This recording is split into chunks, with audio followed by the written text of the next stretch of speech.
And we are live. We're waiting for Wilson to restart his computer. He was having some interference problems. So, hello to everyone out there, and hello to everyone in the future. What's the future like?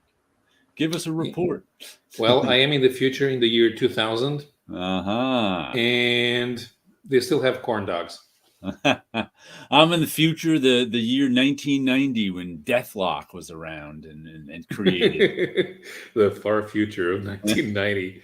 I remember reading those in the 70s as a kid and going, "Wow, the 1990s sounded like a science fiction year."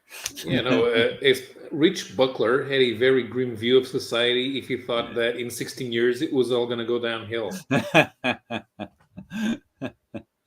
Well, it's more like 20. I think it was early 70s Deathlock, so it was more like Yeah, 20 years, wasn't it it? was 74. So the story was set 70, in 1990.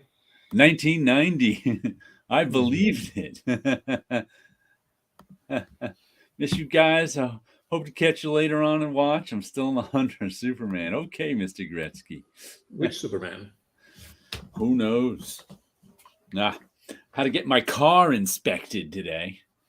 That's I don't know if you've got that in Portugal. We don't have that all Oh, over we the definitely United do. States, but we got That- New York State inspection. So, and I just had to find my longtime mechanic ghosted me, so Oh, I had to find a new place. Luckily, I have a cousin in town who works at a shop, so I brought it to his shop. And mhm. cost me $90 to for oil change inspection, and they had to replace the plug on my where that held the oil in because the threads were stripped. Ah, yeah, I have inspection. I have to take my car to inspection until Tuesday. Yep, due in October. Mine is every year. And I haven't gotten my comic books yet this week Why not? because my comic shop is at the Baltimore Comic Con. That's bad customer service. The exhaust test is part of the New York State inspection. We need to check all lights, Yeah, exhaust, uh, horn. Do all the seatbelts work? Do we have a reflector vest? Do we have a reflector triangle? Do the windshield wipers work? Do we have right. water for the windshield wipers? And do we go over the maximum decibel noise limit? Yeah, that's all the and of course they also have to check stuff like if your brakes are worn out. Yeah, brakes and tires. Also, Yeah. also steering. The steering needs to be straight. I'm gonna need 2 new front tires soon, but they passed inspection. But they only check emissions in Connecticut, to my knowledge. Yeah, New York they check all the safety stuff. Anything that's considered unsafe, it won't pass inspection. 3 years ago, they let me leave the inspection so I could get 2 new rear tires and come back to inspection 35 minutes later. Yep. Like I'm glad one thing that you don't need to pass inspection is the tire pressure monitoring sensors. Because my tire pressure monitoring light has been on for about 2 or 3 years now. Okay. Because the sensors go, and then it costs like $100 and something to replace a sensor. Well, I always have my tires below pressure. Good evening, Wilson. How you doing now? I'm good. How are you guys doing? All right. You sound good. Right. You sound like different, like you don't have interference. All right, wonderful. So I guess that's what it was. Needed to just restart the computer. Yeah, you actually, your mic actually sounds different. That's interesting.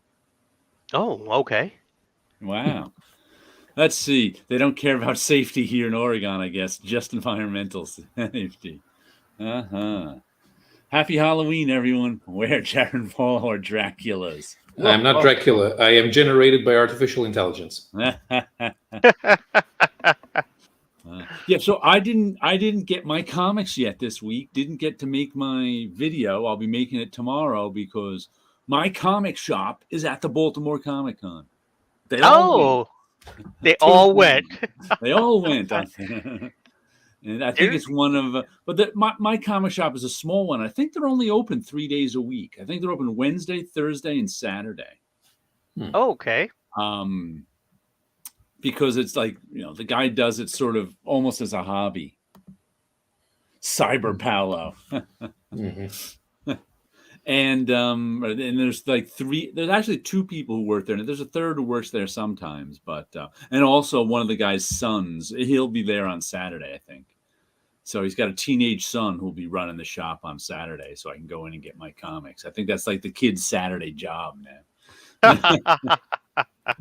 That's fun. I actually found one of my bags. Oh, right. So there is definitely a comic book in here. Yeah. So I don't know if we want to do this now or wait for a little later. We can wait we can chit chat for a moment first. All right. Sounds good. It was kind of funny. I was moving some stuff and it's like, this bag feels heavy. I think there's an actual comic book inside. It's like, all right. So I got something for the show. Yeah, and the Baltimore Comic Con, I think the reason they all went to is Diamond Distributors has a lot to do with it. I don't know if they run it, but they run like distribution stuff, like stuff for the comic shops all weekend. Okay, so there might be one comic shop between the 3 of you. Yeah, that's because these other 2 don't go to comic shops. There's I think Diamond could be located in Baltimore. Yeah, I think they are in Baltimore. I think so. So that that makes a lot of sense. Yeah. So it's like they have Diamond has programming like all weekend for the comic shops, not for, regular comic fans, but for the comic. They let them know everything that's going on and all sorts of stuff. So. Okay. And there's usually news that comes out of it. And the Baltimore Comic Con is in the same street as Steve Jeppy's museum, but is owned by Mark Nathan. Didn't he close his museum? The museum is across the street from the Comic Con. Is the museum still open? I thought he closed that. I don't know if he closed it. I know there was problems with the museums, but this is going back years ago. Yeah, years I'm talking about. So I don't know. I haven't been to it because the days that I had off the last time I was at the Baltimore Comic Con, the museum was closed those days. So I've only been to the museum, I think, twice ever. Oh, look who it is. We got a new guy to say hello to. What's going on? Hey, how you doing? Hey, guys. I saw you. The last I heard is that you're speculating where Diamond Comics was located. Yes, they're yes. Baltimore. Darren is another ex-Marvel guy. Mm-hmm. Tell us your years. You were an intern? I interned summers in 93, 94, though I did some stuff a little bit remotely during that time between. And then I was actually on staff in 04 and 05. So the 10 years in between me being there. And that's due to some people from that 90s era coming back to Marvel 10 years later. And hiring you. But I knew Wilson both times, I think. Yep. Yes. I remember that room in 387 very well, Wilson. I think it was right across from where Mary McFerrin sat. Is that where? Is that? Yeah, she sat right outside of my office, where she had her portion of or where her cubicle was.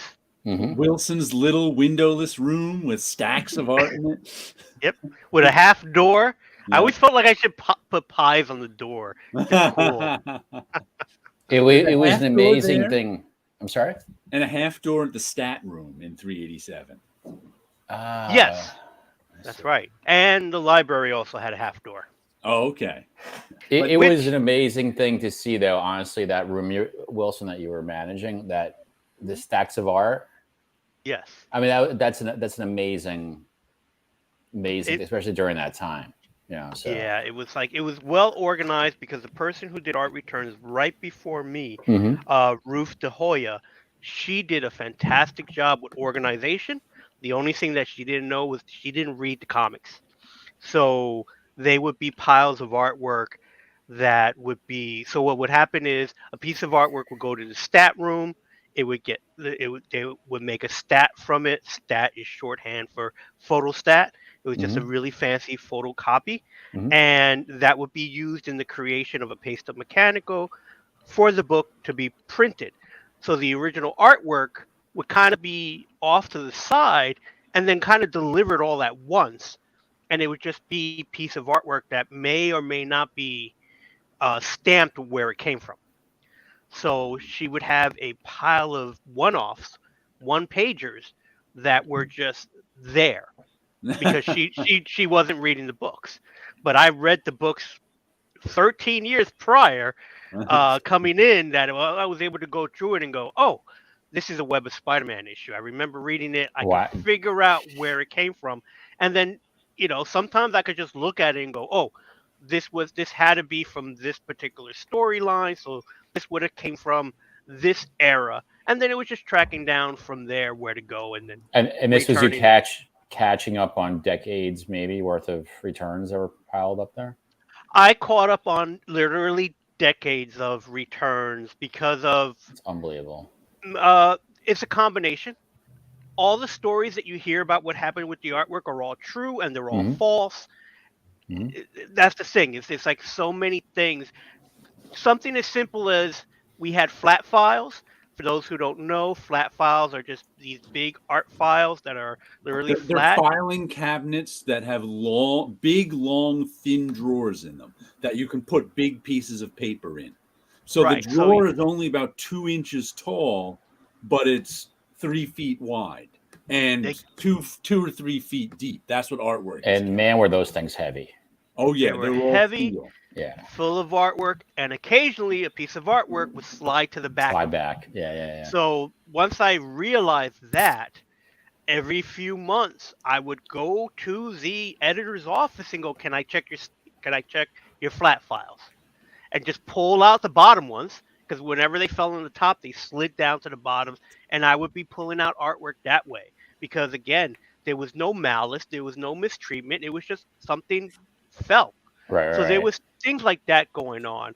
You had, or it was put into the wrong folder. It was found behind somebody's. They would move a cabinet and find artwork that way. So there was artwork all over the place, and it was more of like organization. Yes, things got stolen, plain and simple. Things were given away, and again, things were just lost because giant company. Yeah. Hundreds of people walking in and out, moving things around. Something gets misfiled, and it pops up years later. So it's Raiders of the Lost Ark. I have a question about that, Jared. I'm sorry. Go ahead. I just said the ending of Raiders of the Lost Ark is real. Right. That's right. So yes, I remember. So you're gonna probably remember specifically what this is. There was some kind of ratio of pages, how many per an issue go back to the penciler, and how many go back to the inker. So there's that question. The other question is, which pages? Do they talk amongst themselves? Like, I really want that page, or? Okay. Depending on the art team, you have a 22-page book that's broken up 14 pages to the penciler, 8 pages to the inker. It is a blind draw. That's not completely blind.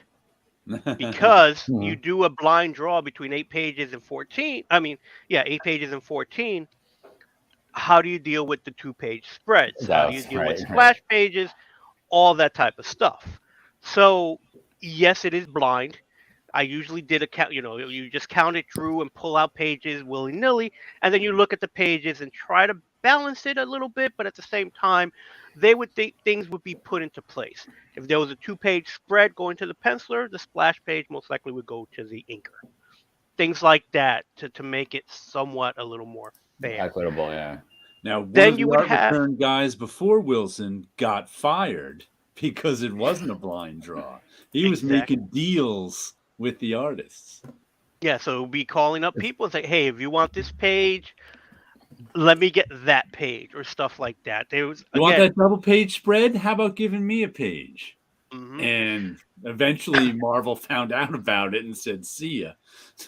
So I always knew the draw was perfect when both the penciler and the inker were upset with the pages they got. Because I've had that happen where I sent pages in, I sent pages out. The inker called me one day. It's like, I'm not too happy with these pages. He's like, sorry, it's a blind draw. It's not much I could do.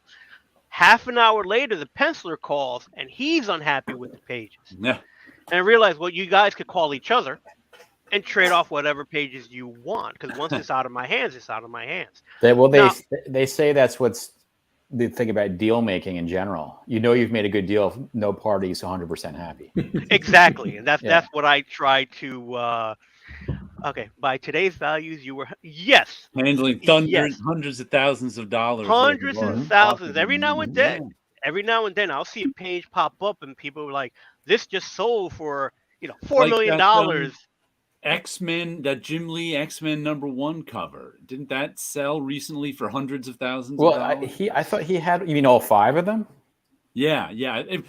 Maybe it was another Jim Lee cover I'm thinking of. It was probably like 268 with like Wolverine, Captain America, and Black Widow or something like that. But that page went for a lot of money, right? Oh, just the Captain America jumping at the camera? Yeah, I think there was a page like with all 3 of them on it. That was real expensive. I think that's one I have a photocopy of the pencils because I did practice inks over it. Well, nice. Someone who we all know, who shall remain nameless, who we saw a few weeks ago, he had he was gifted by McFarlane one of the covers to the Amazing Spider-Man run. So he had it up until, let's say, recently. So I'm not trying to be that secretive. I just don't know if he wants to know, his name to be said. But it's, we probably all on this call know all those covers. Just you kind of close your eyes, know what the covers are. But, right. It wasn't. Actually, I was about to say it wasn't a Venom cover, but I think Venom is slightly appearing on the cover. That's a hint. Yeah. Yeah. So and then you would have some art teams that had made previous deals where they decided. So one of the things with the returning of artwork, every third cover would go back to the inker on the particular art team. So it didn't have to be the consecutive books. It had to be the third cover the inker would do. And the inker would mark a little red X or a little red star. Sometimes they'd number them one of 3, 2 of 3, 3 of 3. Exactly. This one goes back to me. They'd even write on it. So I would keep a notepad that listed all the covers that they did together. So that third cover would go to that particular inker, and the inkers were really good of keeping organized what they were going to get back. And I even ran into a problem where one of the third covers was one of those triple gatefold covers. What does that count as? That counted as one single cover. And again, dealing with art returns, I had to deal with art reps. And I did have an art rep call up and go, hey, that cover, even though it's the third cover, should the inker really get it? Mm-hmm. And I get it. The art rep is trying to protect his I wonder if art client. Reps, I don't think art reps exist anymore. They in the 90s terms, like kind of. Well, there's right. There's not really an art rep left for them to rep. Yeah, not an art rep, but more of the art dealer. Art dealers were good, but they were art reps. Artists in the early 90s had agents who represented them. Right. Well, do you know who David Macho is? I think he is in Spain. I met him once. He represents a lot of European artists. Paulo is in Portugal, by the way. He's our European. Sorry, I didn't say hi up front. Person. Yeah. David Macho. I'm friends with him on Facebook, but I remember he repped some names that are prominent that you would know. I'm sure he still does. So I think he's still active as a rep. And I'm trying to think. Well, actually, I think Sienkiewicz and Alex Ross have an agent, right, that they share. And there's probably other artists in that roster. So it's interesting. There were a lot of them in the 90s, especially the early 90s. There were a lot of art reps. And I just don't think they exist as much anymore. I think they go through different names because, I was calling them art reps, but at that time they were more like art. There were reps who were trying to get their clients' work. There were dealers and there were reps. Dealers. There are still dealers, that's for sure. Right, and some But I don't dealers who think are the also art reps reps. exist as much. In Europe, does the original artist get a cut each time their work is resold? I have no idea. Paolo, I do you know?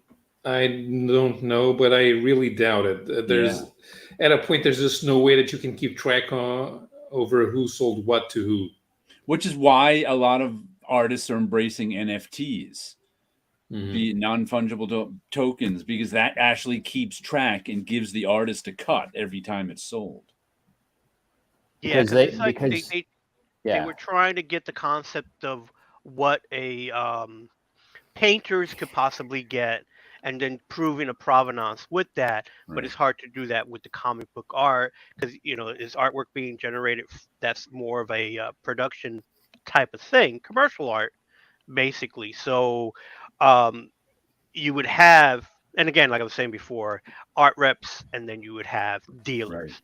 and you would have people would call up and going, hey, that third cover, and it's like, no, that's I was almost convinced about it that maybe it should go to the penciler, but then again, this was my first month or two at the job, so I did not know, and that's when I you had were to go sticking to by the like rules.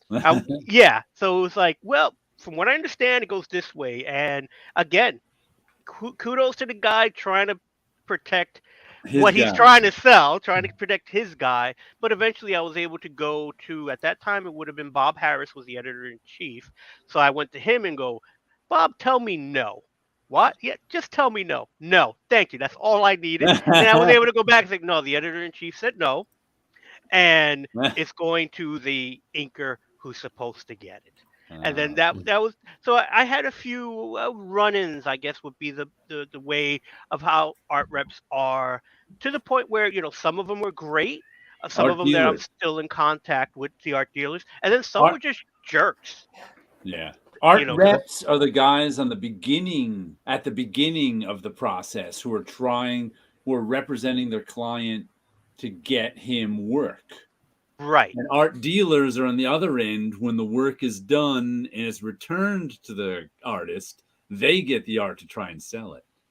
Right. But In Europe, in most cases, the artist does keep the art because if they want to do a reprint straight from a special edition reprint, they go straight to the art so it's easier to shoot it from the original art.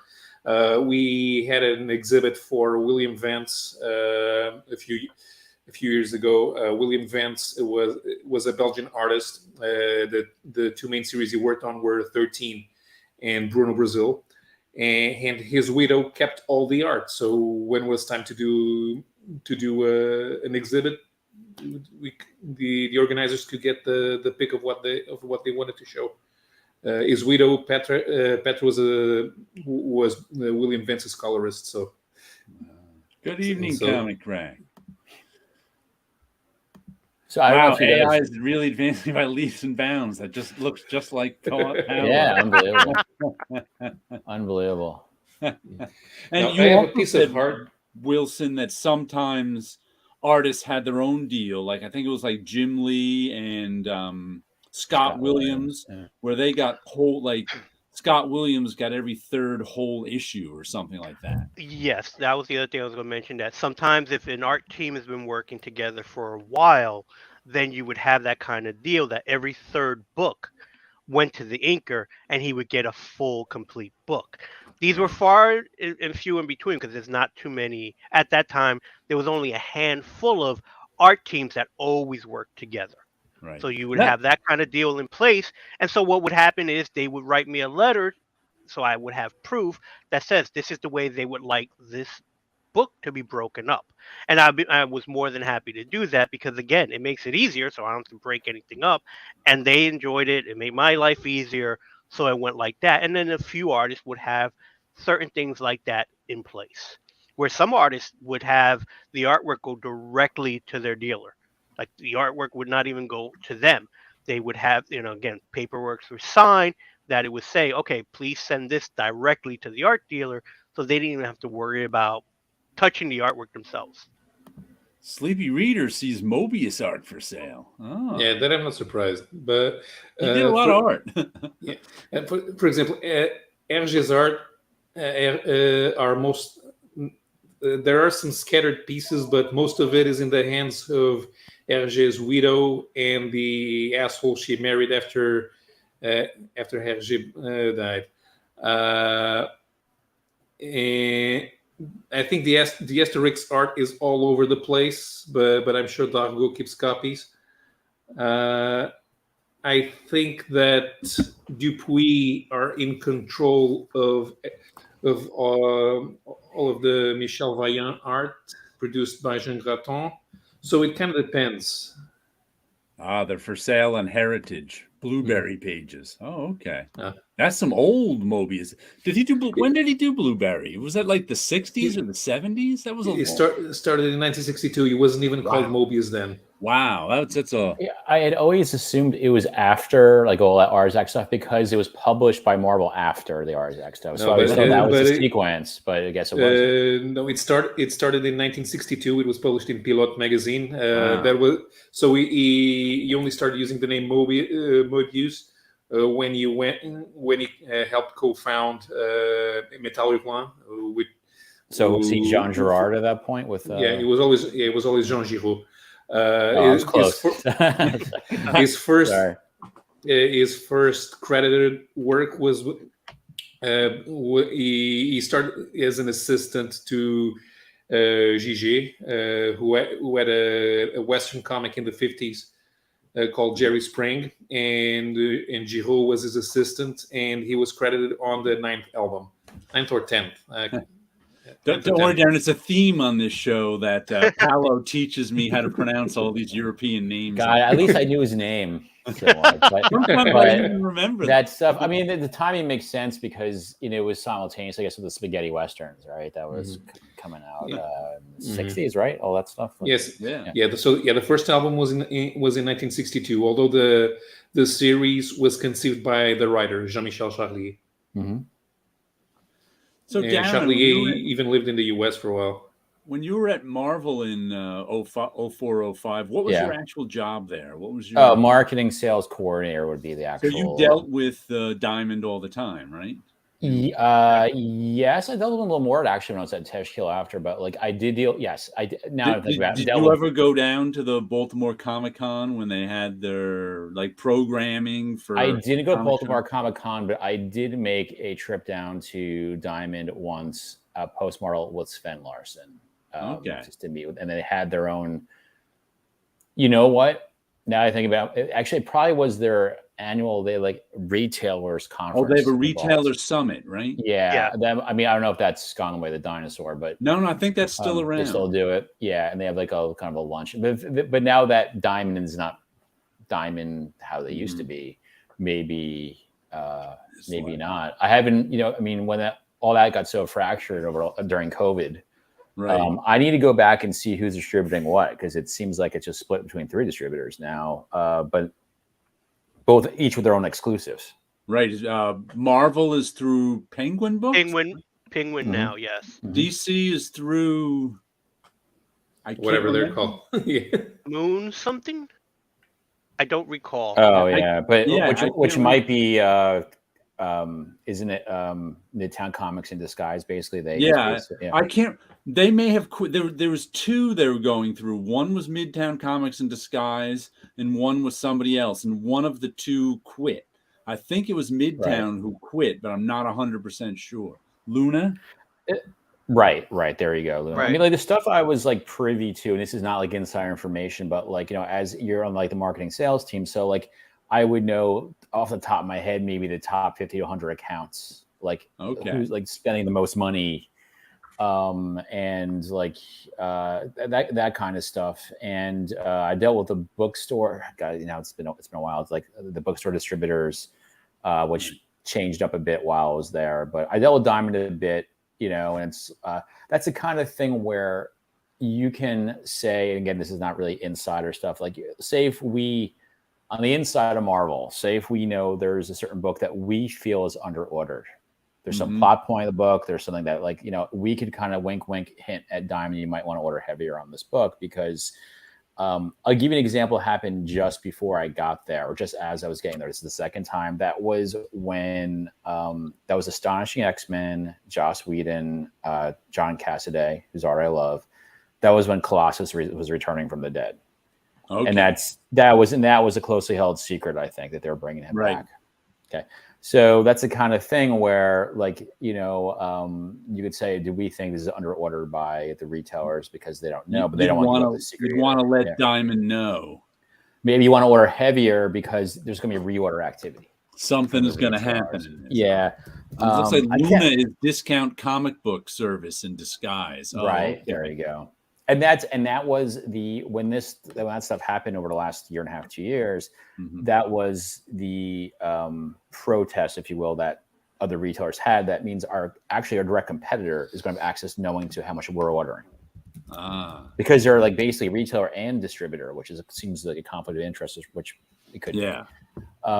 So that's a legit criticism, right?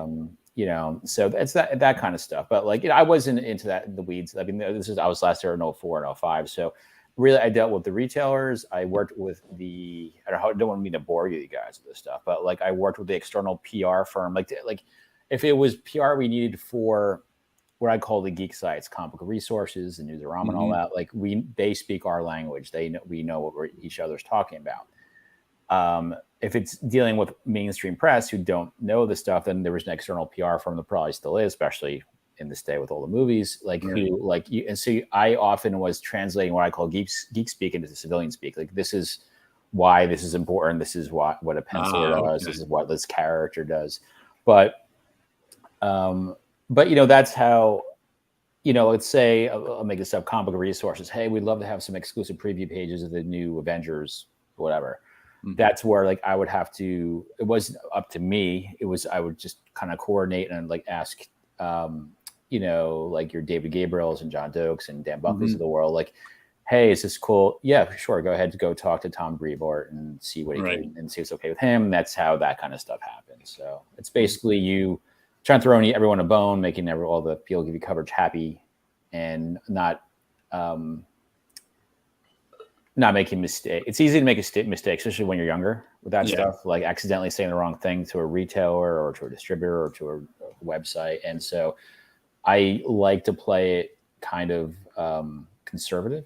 You had to be careful with what information you gave out. I'm sure I made mistakes.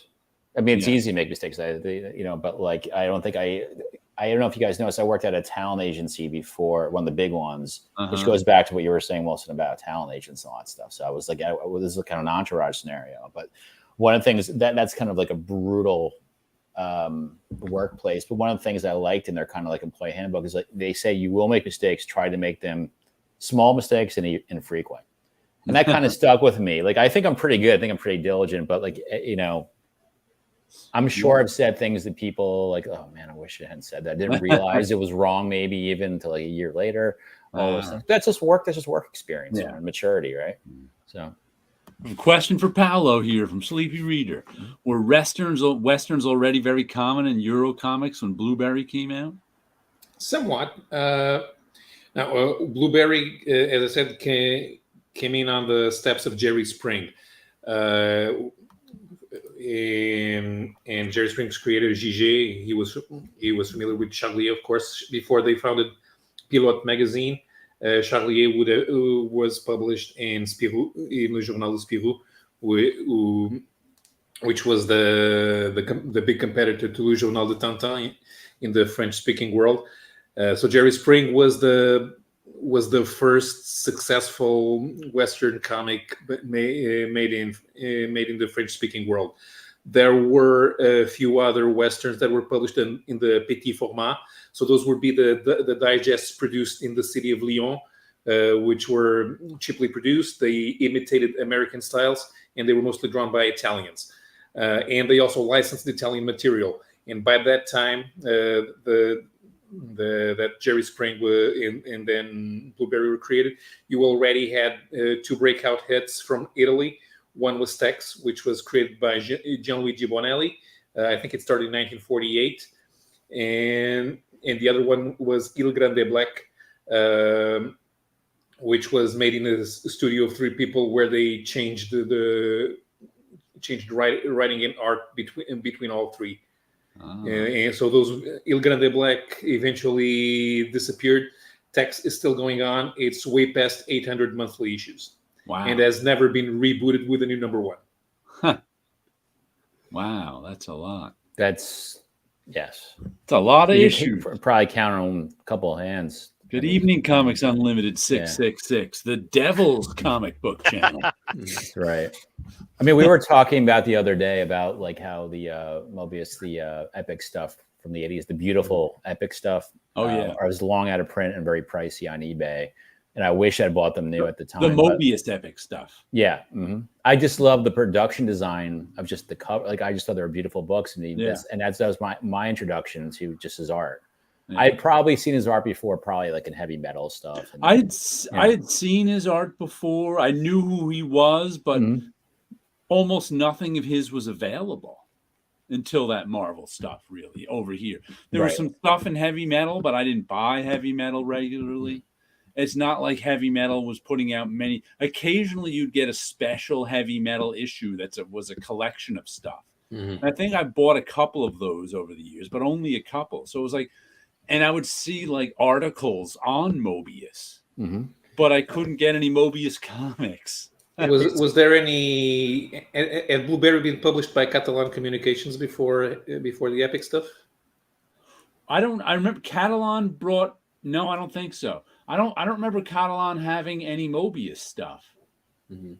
Definitely, they had stuff. I bought a lot of my European stuff from them in the late '80s. But I think by then Marvel had Mobius. So that Western stuff he did is unbelievable. I mean, just like some of those, just seeing the outs, just these vistas of, well, actually the American Old West, I guess, and just like the kind of like Monument Valley, kind of Arizona, Utah looking stuff. But there's my favorite thing, Western piece he did that I think that I've seen is the one in the saloon where there's just dancers on stage. The lights hitting them, and you know what I'm talking about, that piece? You know what? Now that you mention it, I can picture it, but I wouldn't have been able to picture it on my own. It is so dense with the characters, like both in balconies and on the floor playing cards while some are walking on stage. And you have these like kind of like can dancers. It's unbelievable. I'm sure anyone on this can probably name ones that they love better than that. But like I saw it posted again yesterday, just randomly, and I'm like, man, is that a great piece? But there's hundreds of great pieces. Like, very prolific. I mean, what was that guy just chained to his board over decades? Amazing stuff. Yeah. Was Lucky Luke available in the US at the time? I have never seen Lucky Luke. Lucky Luke is I don't know. Yeah, Lucky Luke is a Western comedy.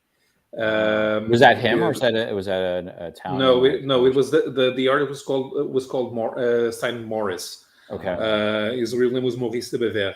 But the majority of the albums were written by René Goscinny, the creator of Asterix. Now, Lucky Luke is actually the most successful French Western comic ever, but it's not considered a real Western because it's comedy. Although lately they've been doing something strange, which is getting artists which don't have the usual Morris style, and so they have different styles, and they usually either go for more comedy or sometimes for less comedy, depending on the style they're doing it. But they're starting to create more out there stories that you're not used to. There was this guy from Switzerland. His name was Derib. He created a series called Buddy Longway, and it was about a trapper. And he also had a kids, not Western. It had a young Native American boy named Yakari, and so but even though that one had a cartoony style, it had the same amount of detail, the very realistic detail that he put into Buddy Longway. And so if you see something called Buddy Longway. And I know it's probably not very easy. I'm not even sure if it's been published in the US. I think if you have been published in the UK. If you like Giro's work on Blueberry, you're going to be blown away by the Rib's work on Buddy Longway. I'll have to see that. And good evening, Larasa. Looks like our talk on Blueberry conjured up La Raza. It's a lot of the stuff that you can get. Imports of Lucky Luke was humanoids. only available with British imports until recently. I didn't even know it was available now.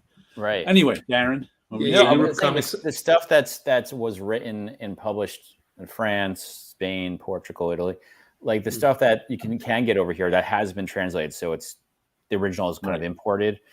I'm such a comic art lover, as we all are on this, that will me not being able to read it bother me? Because me with the comics, I look at the pretty pictures and the words kind of soak in as I'm looking as the panels fly in front of me, but it still might kind of bug me a little bit. What's amazing? I got when I was a kid, probably 1979 or something. One of my aunts went to Greece for vacation.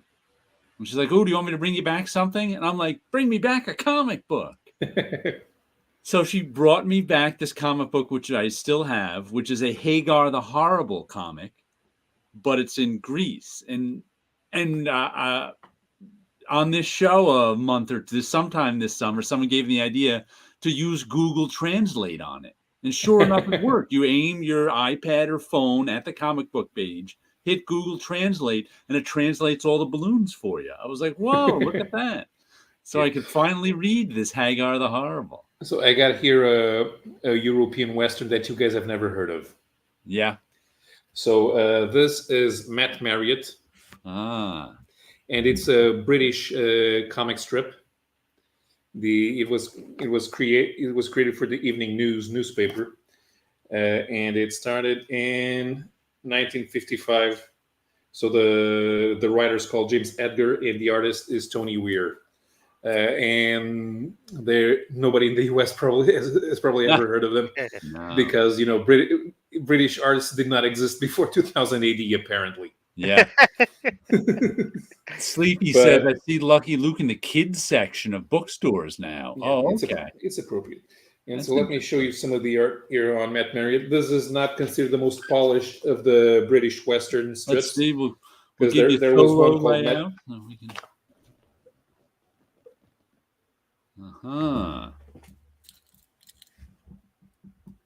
So are those strips? Yeah, this is a strips. Oh, wow.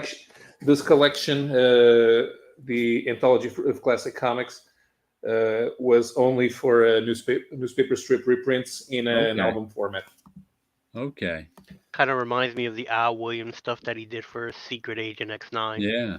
Mm-hmm. Well, I didn't buy the Secret Agent. I already had a Secret Agent X9 book, but I do have an Al Williams and Flash Gordon here. Nice. Classic stuff. Tit Goblin, I bought my first new heavy metal this week since the late 1980s. Wow, first one in a long time. And I think this must be from a Sunday. Classic stuff. Let's go back to Paulo here. Hold on a second. I think this is probably from a Sunday because it's got this splash page. Oh yeah. Yeah. Yeah, this is probably from Sundays. This looks like standard layout. Yeah. Some nice stuff. I bought this one. This one reprints the original first Buck Rogers strip by Dale Calkins and Philip Nolan from 1929. Wow. Nice. I didn't even know that one. Who did that one? So it was written by, it was adapted by Philip Nolan and drawn by Dick Calkins. I don't even think I've ever heard those two names before. Mm-hmm. Well, Buck Rogers started in the same day as Tarzan in 1929. So, yeah, I remember they started together, but it's you always hear, what's his name? See, it's really rough in the first strips, and it's bloated with text. Oh yeah, but it quickly started getting better. So we had more. Who was it who did the Buck Rogers Sundays that don't even star Buck Rogers? All of a sudden I have two books of it back there, and I can't. I got more stuff here, but I'll show it later. I'm gonna have to go back there, but he's the Buck Rogers guy I always hear about. For a long time, I know Buck Rogers preceded Flash Gordon by at least a few years. It might be 5 to 8 years, right? Like 20. About 5 years. Yeah. Flash Gordon started in 34 or 35.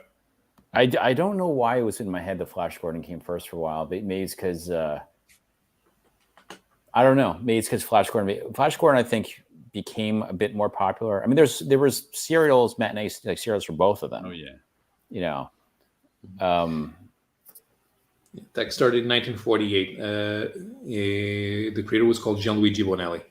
He was the father of Sergio Bonelli, who transformed the Audace publishing house into Sergio Bonelli Editore. Carl the Viking. I've heard of Carl the Viking. I've never read it. I think it was neither have I. Carl Nolan the created Buck Viking. Rogers, I believe, perhaps in the pulps first. Yeah, I don't know. This is I was reading heavy metal when it came out and could only get Mobius in their books and in their special collections. Next I saw was Airtight Garage, put out by Epic. Yeah, I never even saw most of that heavy metal stuff, so I didn't get into Mobius until Marvel put it. I need to jump on eBay and get some, random, probably from the 70s, 80s heavy metal. What heavy metal started late 70s, maybe? Yeah, I think so. Back half of the start. I was for the longest time. Sleepy Reader just got the first issue of heavy metal recently. I remember seeing on one of his videos. Yeah, Metal Hurlant started in France in 74, and heavy metal was launched in the US in 76. 76. Okay. I'm sure some of the issues are pricey, but I like going to eBay and just grab some like kind of random issues. Like I wasn't even understanding what the magazine was. Like I remember it had awesome kind of like fancy art covers. And I never looked in the magazine. Didn't realize it was like an anthology. I thought perhaps it was a heavy metal, like a Rolling Stone magazine. This happened to have fantasy covers. I had no idea it was this illustrated, sci-fi and fantasy stuff. So right up my alley. Something I got this week, since I haven't gotten my comics yet. I finally on the cover anyway. Okay, it was 77 on the cover. You ever have some things on your Amazon wish list for so long that you finally go, I may as well just get this. This has been on my Amazon wish list since 2009.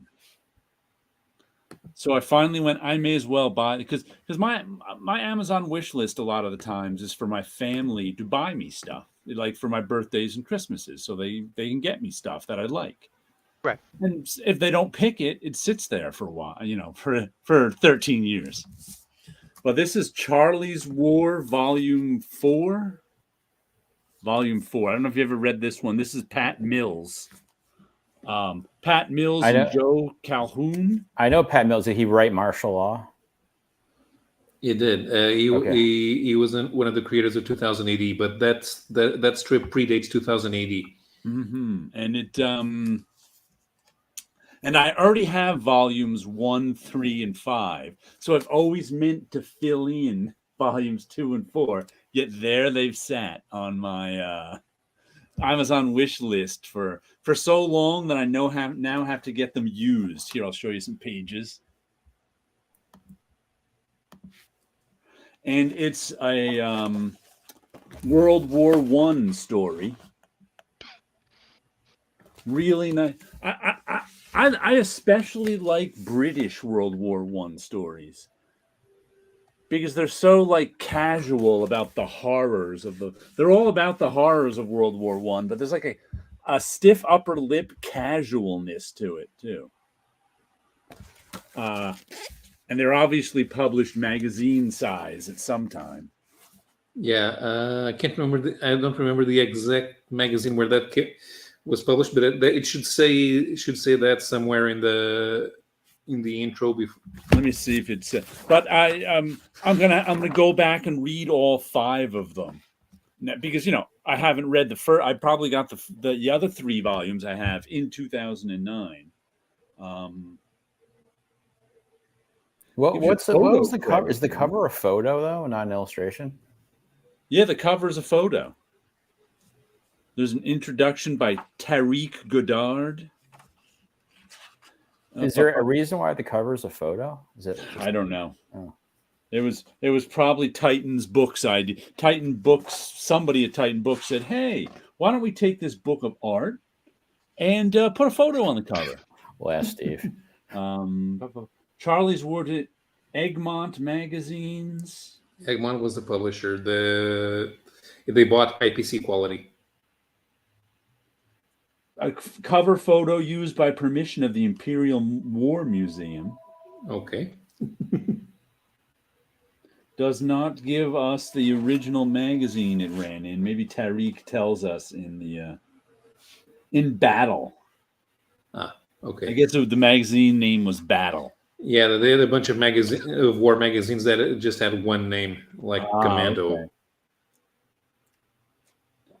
But a lot of stuff from Commando was published here. I remember liking the other 3 volumes I had, and I've been meaning to buy the other 2 volumes for 13 years. So I finally, last week, I'm just getting, and they're like, I got them used off of Amazon. So one was about $10 and one was about $15, I'd say, which is, hardly a lot.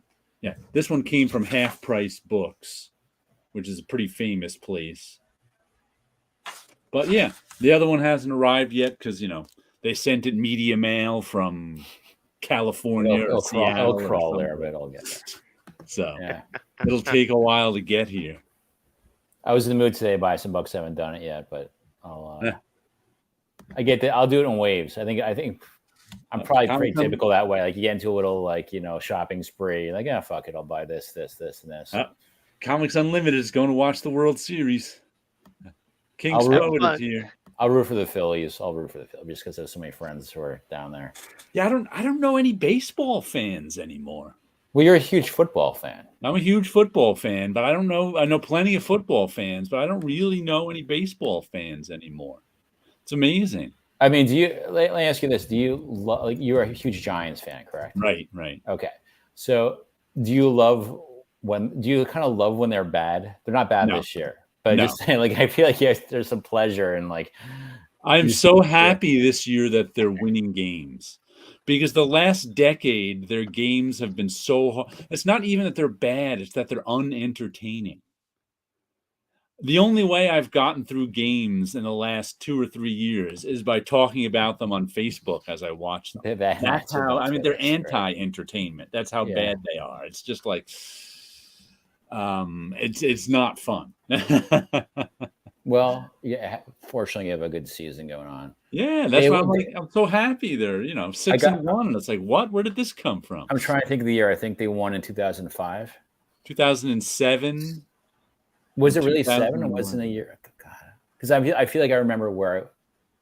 You'd think you would, but not if you're not a Giants fan. You probably wouldn't. But if they won Super Bowl in 2007. Which means February 2008.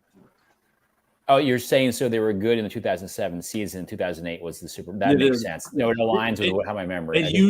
Football is kept track of by the year of the season, even though the actual Super Bowl is played the following, has the following year on it. No, the 1986 Giants were the first Giants team I ever watched win the Super Bowl. But it was January 1987 that they won the Super Bowl. But, the Mets had won the World Series in the fall of '86, so that was the big. Unlike a sport like basketball, where the year is split, so they usually say, the 86-87 Knicks or something. They get 2 years in it, so exactly when it is. But with football, it's always the year of the regular season. Right. But you, now that I'm thinking about I remembered it correctly, at least in my head, of where I was working at the time when they won the Super Bowl, which was they won February 2008 for the 2007 season, right? But congratulations on a good season so far. Yeah, so far. Yeah, and the Jets too, right? So. No, I love the Braves in the Phil Niekro era. That was a long time ago. Don't know if I was a fan of baseball or a fan of people getting hit in the head. We have internet trouble. Uh-oh. Oh. You're frozen over there. Your expertise we can still hear you. No, I have internet trouble. We can still hear you, but you're frozen. Jared, did you work on an NFL Super Pro? I think I may have done some production on it. I remember it going through the bullpen. I didn't have a connection with it. That was pretty much done. my boss Gary, when I first got into Marvel, Gary Guzzo was my boss. Mhm. I know that he made good with, I believe, the Navajo Nation, who were really upset with, I believe, NFL Super Pro because some of the characters that they used in it as the villain or the overall villain was somehow, I don't remember the exact story, but I do know that there was a lot of anger against Marvel and against the president of the time by the Navajo Nation. And Gary, being the PR guy at the time, was able to smooth some of that out. That's interesting. I don't think I've ever heard that about. And that, it had, and I believe it was NFL Super Pro. I believe it was that particular book happened to use a name that was connected to the nation. That was like you're making a villain out of a character or you're making a villain out of someone that is not a villain in our stories. Right. Type of a thing. Okay.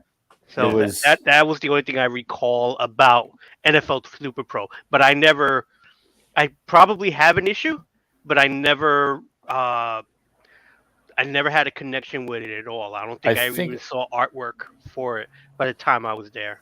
I think it was a one shot. 1991's or 90 or 91's the year. I mean, I remember the cover, Joe Jesco cover. I know. Yeah. Fabian loved it because he got to go to the Super Bowl. Is that what it was made for? Like a Super Bowl tie-in kind of comic? Is that what? Yeah, it was at the NFL. It was one of those things, I think, where the NFL licensed Marvel to do that. Mm-hmm.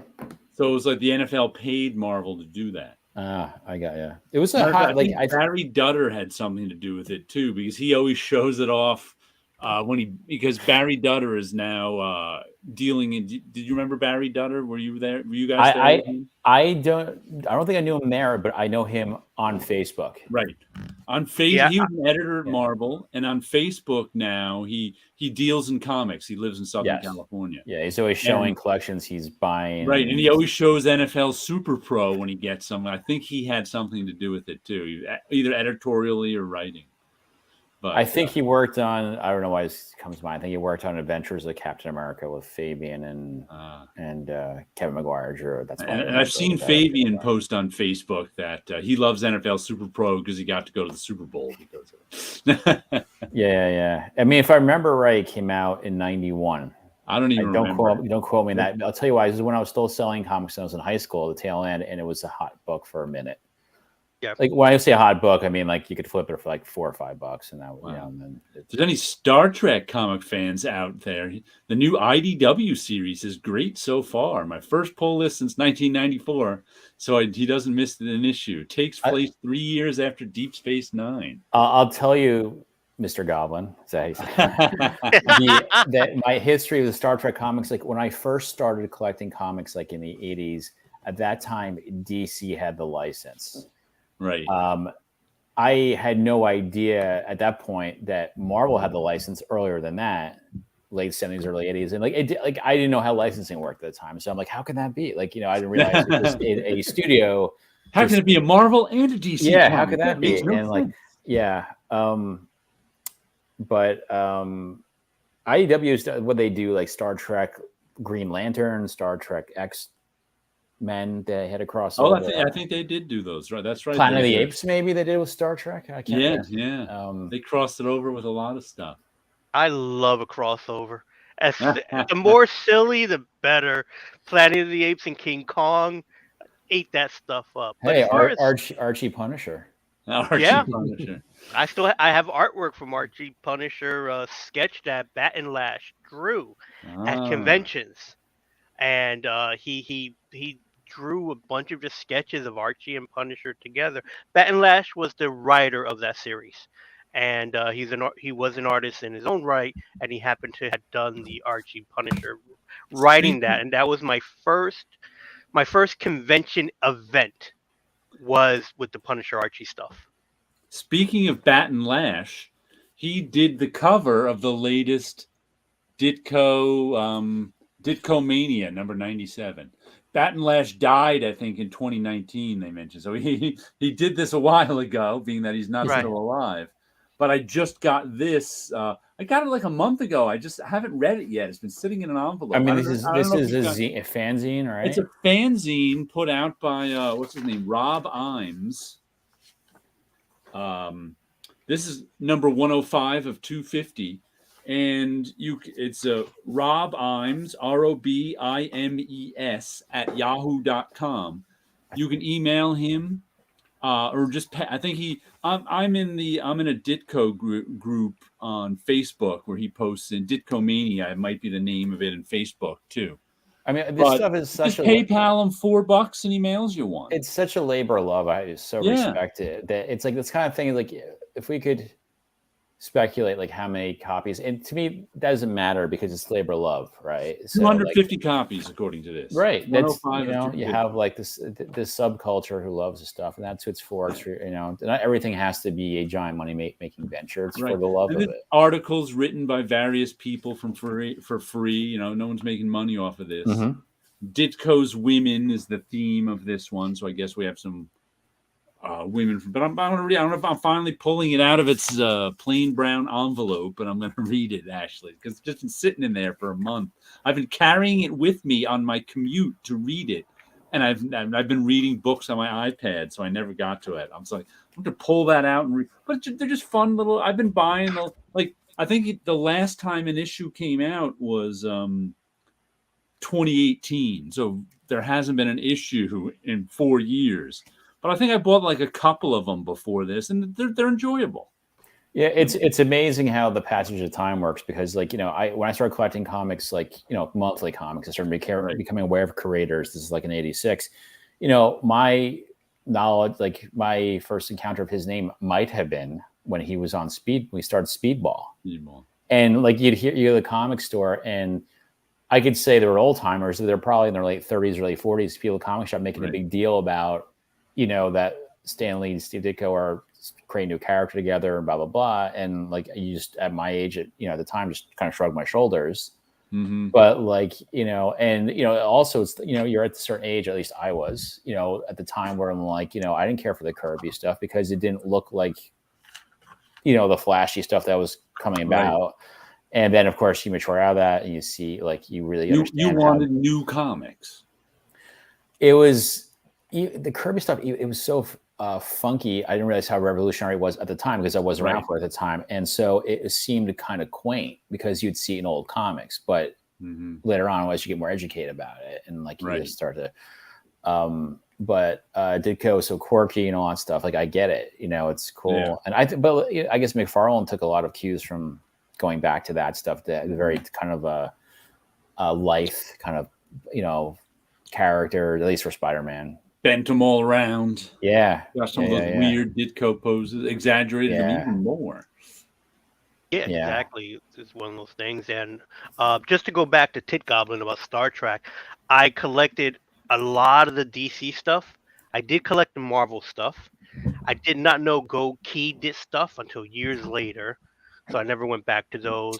But and then again, when it came back to Marvel, I got all of them, and I stopped around the time, I think, when John Byrne was doing it for, I think it was still IDW at the time. John Byrne did a couple of that. Yeah, he did a couple of issues there, but it's nice to hear that they're doing some Deep Space Nine stuff. I haven't looked at it. That might be something that I would go back into getting, just because I do like the Star Trek stuff. I go through waves of fandoms, and I might be going back to the wave of Star Trek, where then everything is just Star Trek for a short while. And that becomes my fascinating thing that I want to just know about, collect, and go through that. So that was like, I'm probably back on that wave with the Star Trek. And as far as fanzines are concerned, I did want to get the Ditko one because I always wanted to try it out. I never did. The only fanzine I ever gotten over the years, and I'm almost still getting it, is a G Fan magazine. And that's one on Godzilla. But that's the only one that's been, I would say, a constant fanzine that I would get in my life, because they publish those, I think, 4 times a year. And that's how, for a long time, the only way to get information about Godzilla, because that was the only magazine doing it. This is pre-internet, so that's when you knew newer movies were out, and then you would go to California for San Diego Comic-Con to find someone who may have a VHS of the Japanese Godzilla one because it wasn't getting into the States yet. King Spoet learned to draw by copying Kirby reprints. All right. Yeah. Speaking of pre-internet, people just don't know what it was like before the internet. Because I can remember when I first started working at Marvel. This is probably 1990. The first time in my, despite not living far from Manhattan, it's the first time in my life I was spending a lot of time in Manhattan, hanging out with my friends, doing everything. And I can remember just kind of getting into the Avengers TV show, John Steed, Emma Peel, which I'd never really seen much before. I'd never caught but it's like, you couldn't find, it's not like today where you just look them up on the internet and you find out all the information ever about a TV show, about a whatever. And I remember finding like a book about, there was like one book, whatever your interest was in like the 80s before the internet, there was like one book on it that you had to find in some obscure bookstore somewhere. Otherwise you just didn't know. Or you found someone who knew something about it. But it was just amazing the difference then. I remember around 86, 87, I had an Avengers comic, like John Buscema, Tom Palmer, blah, blah. My dad saw just the cover. He said Avengers. Oh, he's like, oh, is that the TV show from the 60s? Yeah. And I had no idea what he was talking about. Right. Because I don't know if it was on, it might have been on some reruns in the New York area. It could have been like on Channel 9. Yeah, it was on some channel in the New York area for years in all through the 70s, but I never saw it. I think it ran on PBS even. I've seen some clips. I mean, tell me, Emma Peel wasn't Black Widow back then. Yeah, unbelievable. Well, John Romita redesigned the Black Widow with Emma Peel in mind. Yeah, and then there's an episode where I think Chris Claremont lifted it directly for the Hellfire Club. The Hellfire Club. Yeah. Yep. Chris Claremont also lifted directly Wolverine's personality from a Heinlein character. Before he was 1,000-year-old, so which I guess he was. There's a Heinlein, and he even said this back in the 70s. I haven't heard him say it since, probably because he's changed a whole lot, Wolverine. But there's a Heinlein character who's in a few books called Lazarus Long. Yeah, I have one of his books, and it's like Claremont lifted his whole personality from it, right down to the bub. Oh, really? Wow. Yeah, and Lazarus Long also was part of this family, the Long family, who were all long lived. So he looked like he was 35, but he was really 120 or something, sort of like Wolverine eventually became. Mm-hmm. But that I don't know that he lifted that from so much. But his whole, if you read especially early Wolverine stuff, you read the Lazarus Long stuff, you're like, wow, he really did just lift it right from it. So Len Wein, Lazarus Long, Len Wein originated a character, and then Chris Claremont took it and ran with it, and that's when he started injecting all. Yeah, right. I mean, I wouldn't say Wolverine is anything like Lazarus Long anymore because too many people have gotten their hands on it. Right. But the original Wolverine, when you liked it right down to the bub. Mm-hmm. Wilson, the new Star Trek has characters from Voyager, Next Gen, DS9, and the original. They tie them all together without giving it away. Even the first issue alone is worth a look at. Great cover, too. Oh, okay. All right, cool. That might be something when I do get to a comic shop, I'll definitely pick it up and put it in a bag and hold on to it for a few months before I read it. Have you read Peter David's New Frontier novels? No. I've read a couple of them. I have a few as well, and they're actually quite fun. Peter David also borrows heavily from all of the series, like the Paulo from the original series. His entire family shows up. We forget how derivative almost all comics used to be. Yeah, and he comes up with a fun explanation on why the ship's computer has Mitchell Barrett's voice. Uh-huh. And he creates a couple of new characters. He uses Brian Dennehy's daughter's character from that Double Borg episode.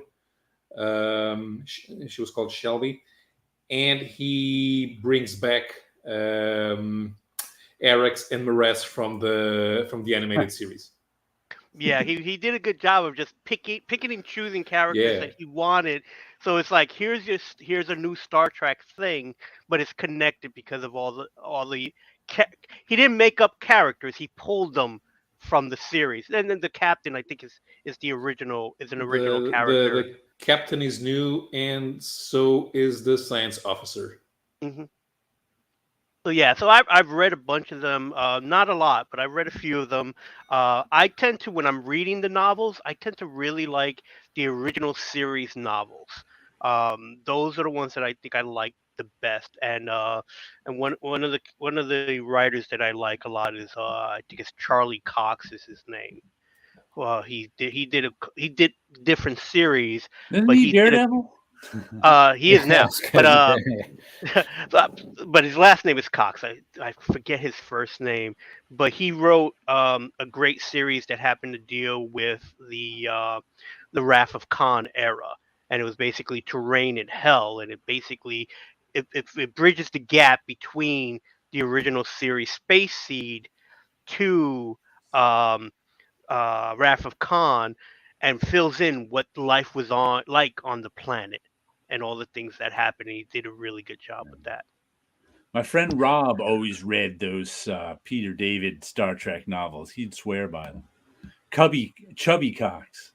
I have one novel from there's a Star Trek novel miniseries called The Lost Era, which spans the period between the original series and the Next Generation, and I have one where they go through all of the stuff that finally brokered the peace between the Federation and the Klingon Empire.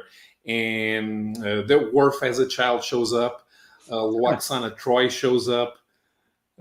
It's quite, and they finally give Lwaxana Troy an actual personality. Yeah. In '86, during the heyday of Marvel doing Handbook of the Marvel Universe and DC doing Who's Who, you guys remember DC did 2 issues, Who's Who and Star Trek. Yeah, but they had really cool. They had these 2 great Howard Chaykin covers. That's what drew my attention.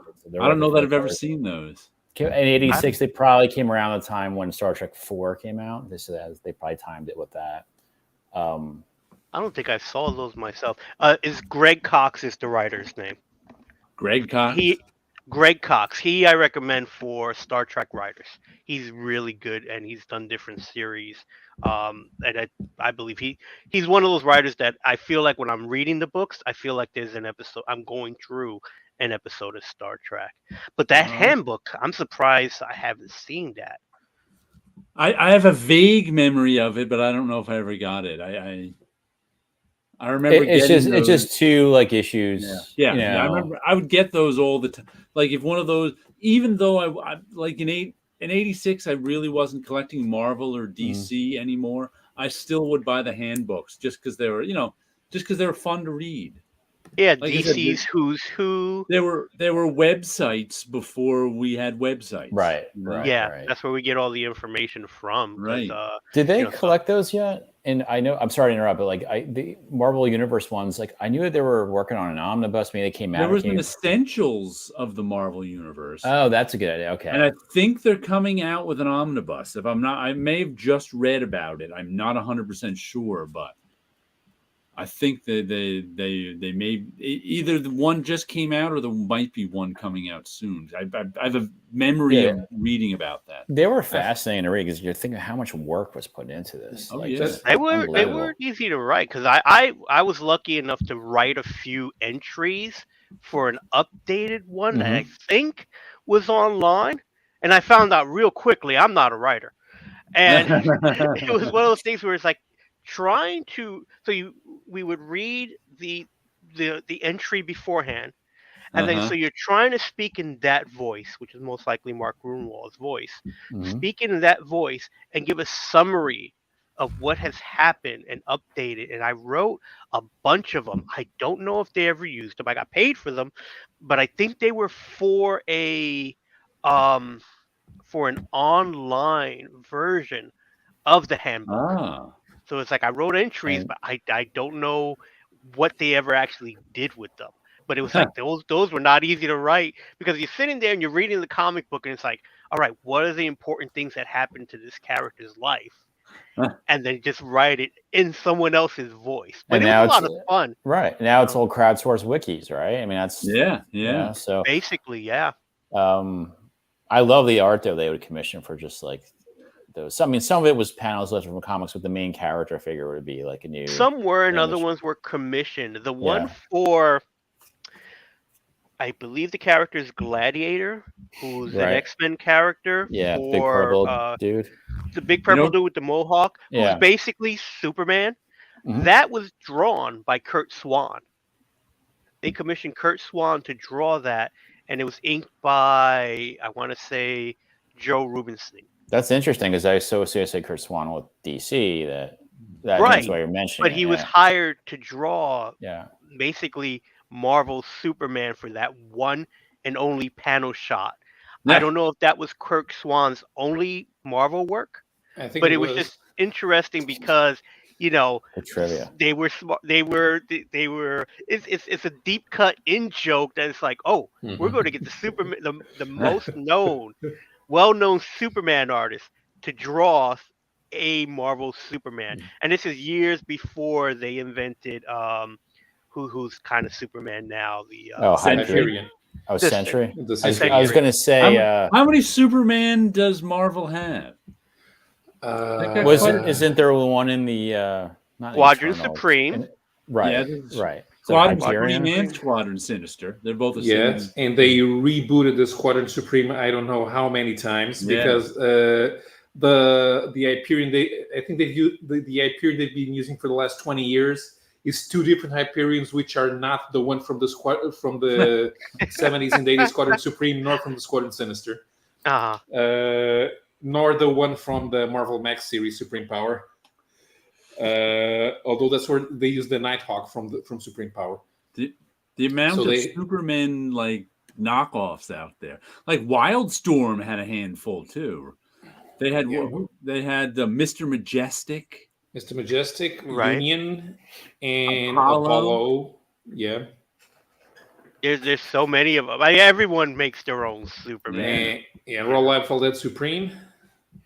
That's why you mentioned Union. Like 8-10 years ago, I went back and finally bought all basically all the Image number ones from that era, just to have them. I just didn't because I had a random issue of. They're nostalgic now. That's exactly right. And so I'm like, all right, so I want to get first Wildcats, first Young, blah blah blah. But then I got first a Union, first I don't know, Pitt, Max, the whole the list until Shaman's Tears. That was Grell. All right, I'm trying to think. I like Grell, and so I'm trying to think of the list of. Well, I forgot about that one. That's right. Yeah. He did an Image book. Yeah, yeah. That's where you started getting the guys over there. That's kind of Image iteration 2.5, you know what I'm saying? Right. I wonder if you got any love checks. I remember getting it. What's it like? If you go to Cartoonist Kayfabe, I love Kayfabe guys. Yeah, they were reading the transcripts from the McFarlane new game. Right. Trial. The trial. And the trial. During Gaiman's testimony, he kept talking about how he was trying to work out the legal ramifications and get some legal contracts nailed down for the characters he created. And he said, and they were asking him how it worked. He's like, Todd, every now and then Todd would just send me a check, a big check. And he'd call up and say, are these my royalties? And Todd would say, no, those are love checks. Good. That's just basically here. It's just a gift. So that's how they ended up in court, because there was never anything nailed down. No matter how much Neil Gaiman and his agent tried to nail stuff down, he just got love checks. I didn't understand that around, I don't know, circa 2007, 8, with Marvel claiming they owned Miracle Man. They had untangled all this legal stuff and they had gotten their hands on Marvel Man, but that wasn't love checks showing up every week here. That's right. Yeah, Marvel thought they had untangled it. Yeah, then it turned out they hadn't. Well, Wilson, I have the confirmation. Wilson, I have the confirmation here. The Gladiator handbook piece is not Kurt Swan's only Marvel work. He penciled a 7-page story for Crime Cases Comics number 25 in 1950. Wow. Oh, wow. Okay. So I would never have stumbled on to that issue. It's unbelievable that anyone on the planet would know that. Like, it's unbelievable, but it's it's in the Grand Comics database, and I've been creating my own personal list of what would be epic collections for everything. Yeah. Including the 40s and 50s stuff.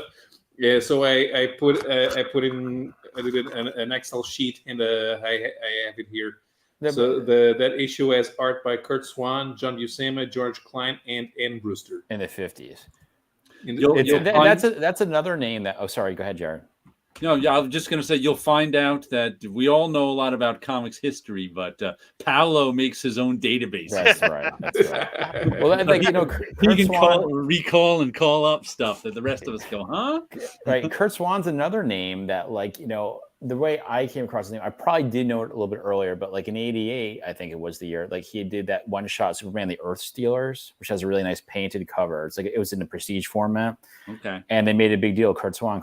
And like, again, me being, I don't know, 15 at the time, like I never, like, who's Kurt Swan? Like, you just go, oh, he's just an old timer kind of guy. But that's, not to be disrespectful, but but when you're new to it. Oh, I was not a Kurt Swan fan when I was a kid either, but DC Comics in the 70s weren't the greatest comics. They were very old fashioned, right? Yeah. I mean, for the most part, with a few exceptions.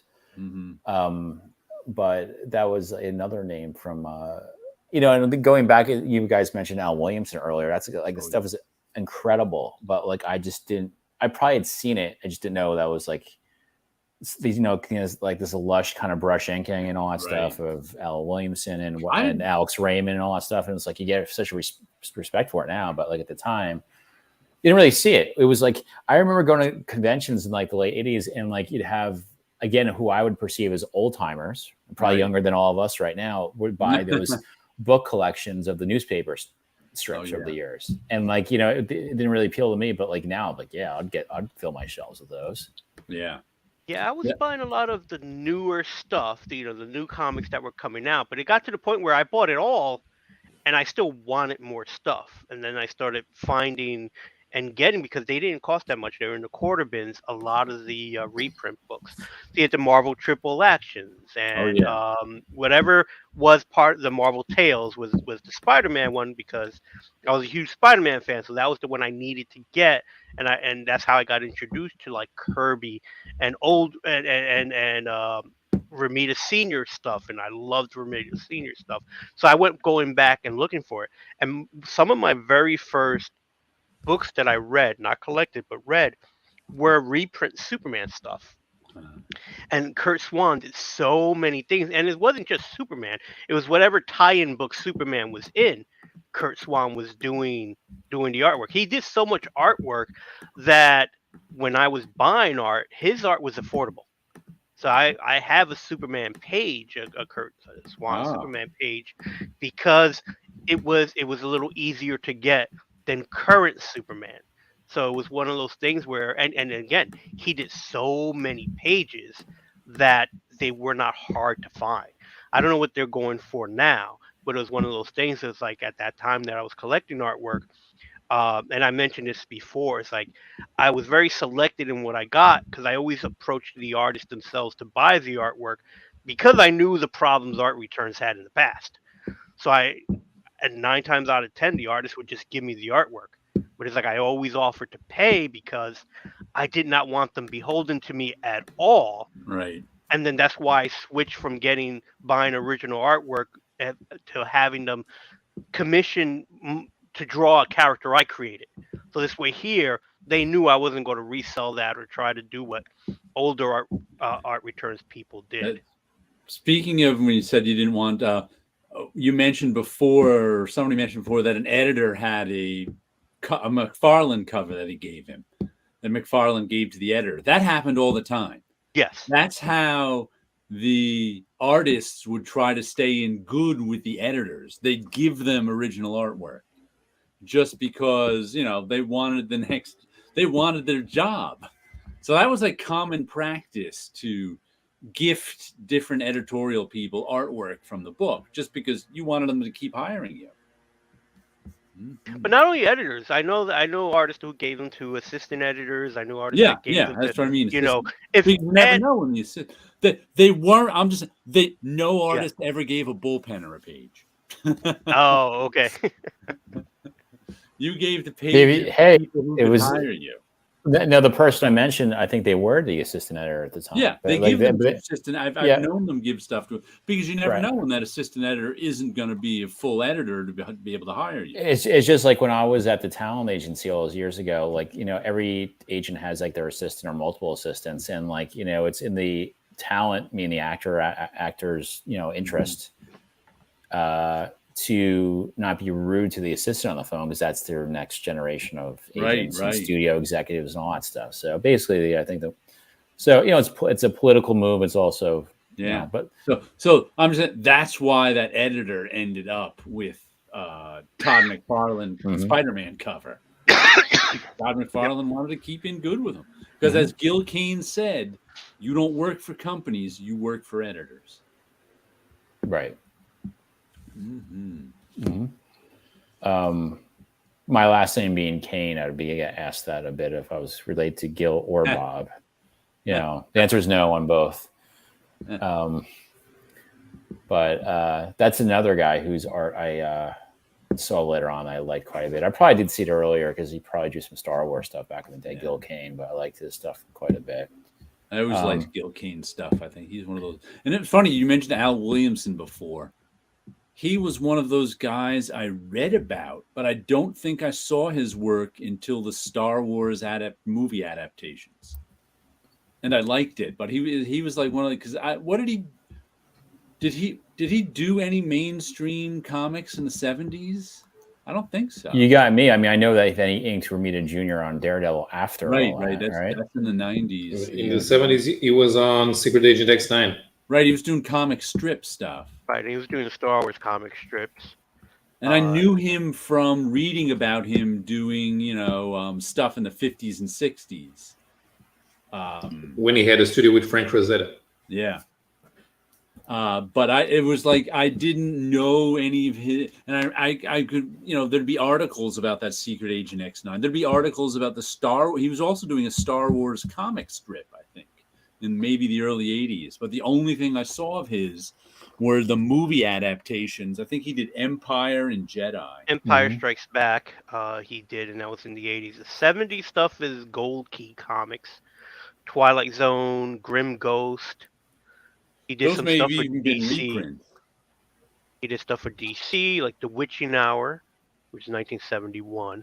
House of Mystery, 1970s. But I think in the 70s, he was mostly doing the comic strips. Yeah. I wonder what makes someone like Williamson with so much talent decide to just do inking. I can tell you that. They weren't hiring him for penciling. Could he take on more work as an inker also? What was that? Can he make more money, take on more work as an anchor? Just like I don't think so. I remember hearing stories of him complaining that he couldn't get work and he had to reinvent himself as an inker. And he is way more talented than your average inker. I mean, he's one of the A-level talents. Well, a bunch of 50s guys did that. Jack Abel, Lee Elias. Right. Yeah, you change your art style for what you do. I started as a colorist, and now I'm known as a letterer because that was the work I was getting. Yeah. And it turned out I got paid more for lettering than I did for coloring. Yeah, and I specifically remember one of my reading about Al Williamson bemoaning the fact that he couldn't get hired to draw stuff when he was, that good at drawing stuff. And he was so revered by other artists in the industries. But I just right. But that reminds me, there was probably a lot of artists I saw before I was into comics that I didn't know it was them. Yeah. The one that comes to mind, I have it on my shelf behind me, is I'm gonna go grab it actually. But the first time I probably saw Dave Stevens art. It was not Rocketeer art. It was there was a line of books called Time Machine books. There were the same company made Choose Your Own Adventure, and they had really great painted covers. I have it actually behind me, and there's that one with pirates. I go travel back in time and 400 years and be a pirate, blah blah. So it's this really cool illustration. I always loved it, and from the mid '80s, and I didn't know up until maybe a year or two ago that it was Dave Stevens, because I finally saw a shot of the original art, and I think his very distinctive DS signature was cropped out of what they used on the cover. I probably still want to put two and two together, but it was just no wonder why I love this cover. It was Dave Stevens. So it's kind of like making Frank Frazetta your inker. Yeah, but Frank Frazetta was the inker.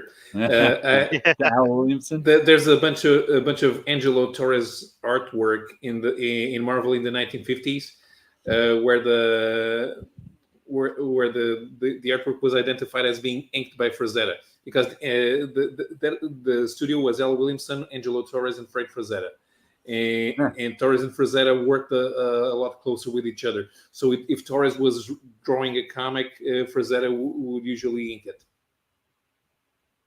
That just reminded me too. Remember when Sienkiewicz, for a while there, he had a steady gig inking Sal Buscema on one of the Spider-Man books. Spectacular Spider-Man. Spectacular thing, right? Yeah, but I think he said it was because it was a faster way for him to make money. Yeah, I think he just wanted to do some inking. That's all that was. He just wanted to ink over Sal Buscema. He didn't want to bother doing with the layouts and the draw. He just wanted, like you said, to make some money. He did a nice job of it too. Those were some nice stuff. Nice I started reading that book in around that same time, 86. Mm-hmm. Sal was on it.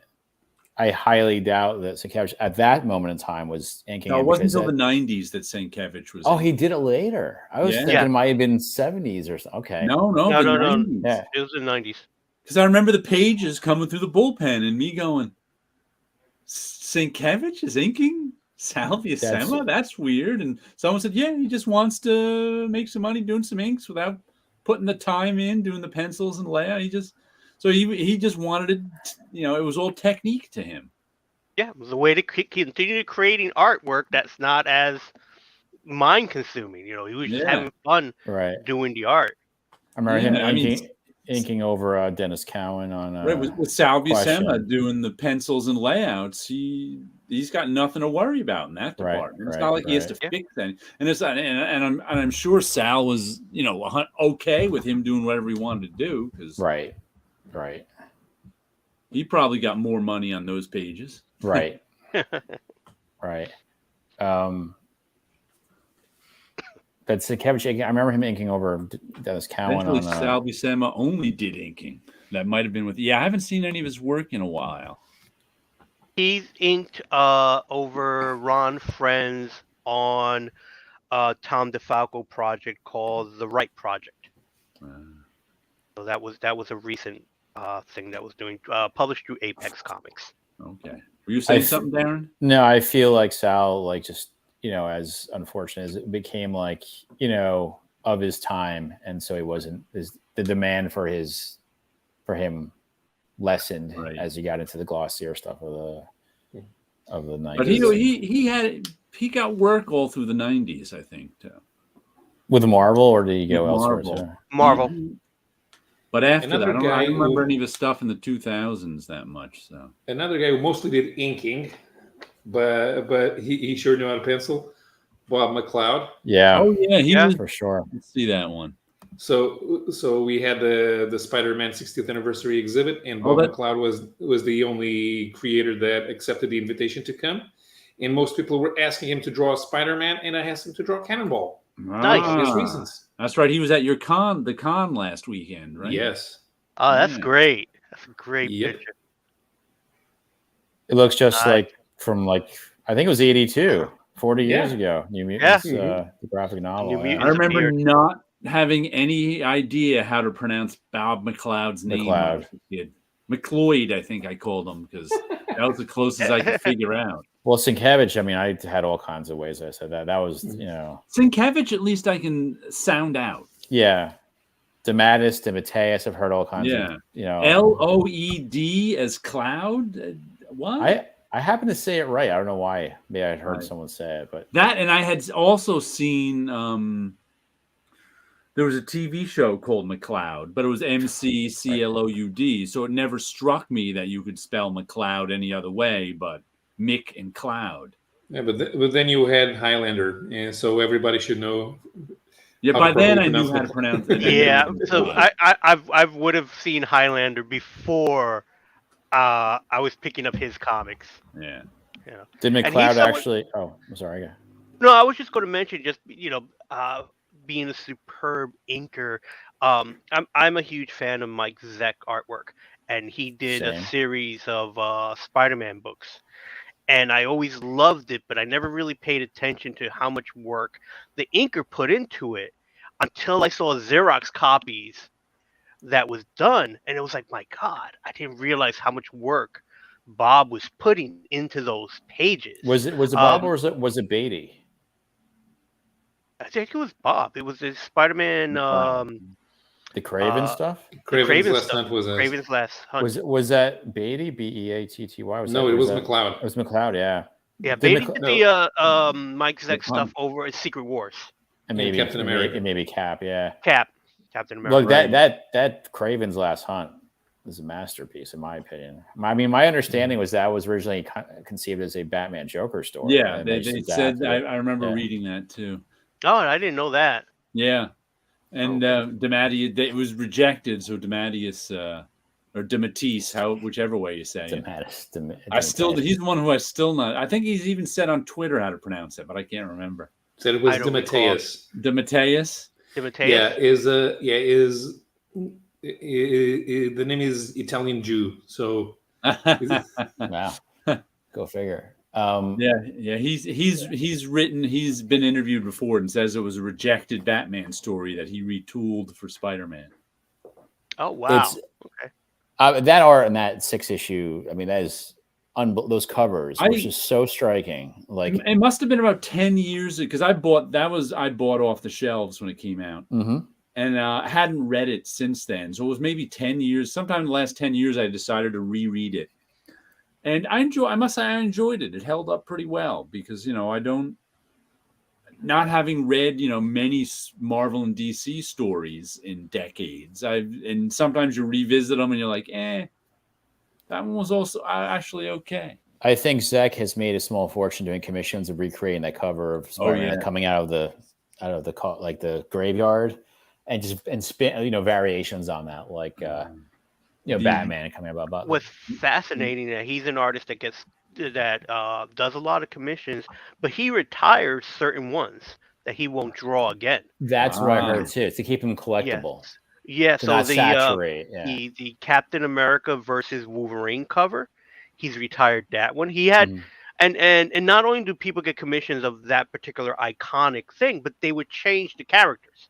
So sometimes it'll be Batman in the Wolverine row, and the other character would be someone else. And I think he's done that with the Spider-Man one, where it's not always Spider-Man. It might be another superhero done in the same way, which to me, I think is a really cool concept as well. For McCloud, did he design the new, did he design Cannonball? Yeah. I don't know. He drew the original graphic novel, so I think. He might have done all the designs. I love that Cannonball design, man. I just think it's so visually great. You just didn't create Karma's face because she was drawn by Frank Miller in that Marvel team up. Right. Oh, really? The Epic Collection as a page of sketches where they were still thinking about using the masks like the original X-Men, but then they went against it. Is Karma the Native American character? No, she's the Vietnamese girl who possesses people. Okay. And Tim's with us. Howler Mouse. The original Tim, Batman story was finally printed in Legends of the Dark Knight with Joe Staton art. Wow. I think it was called Going Sane. Oh, One of the okay. villains in the Steve Martin film Roxanne was based on. Craven. Really? I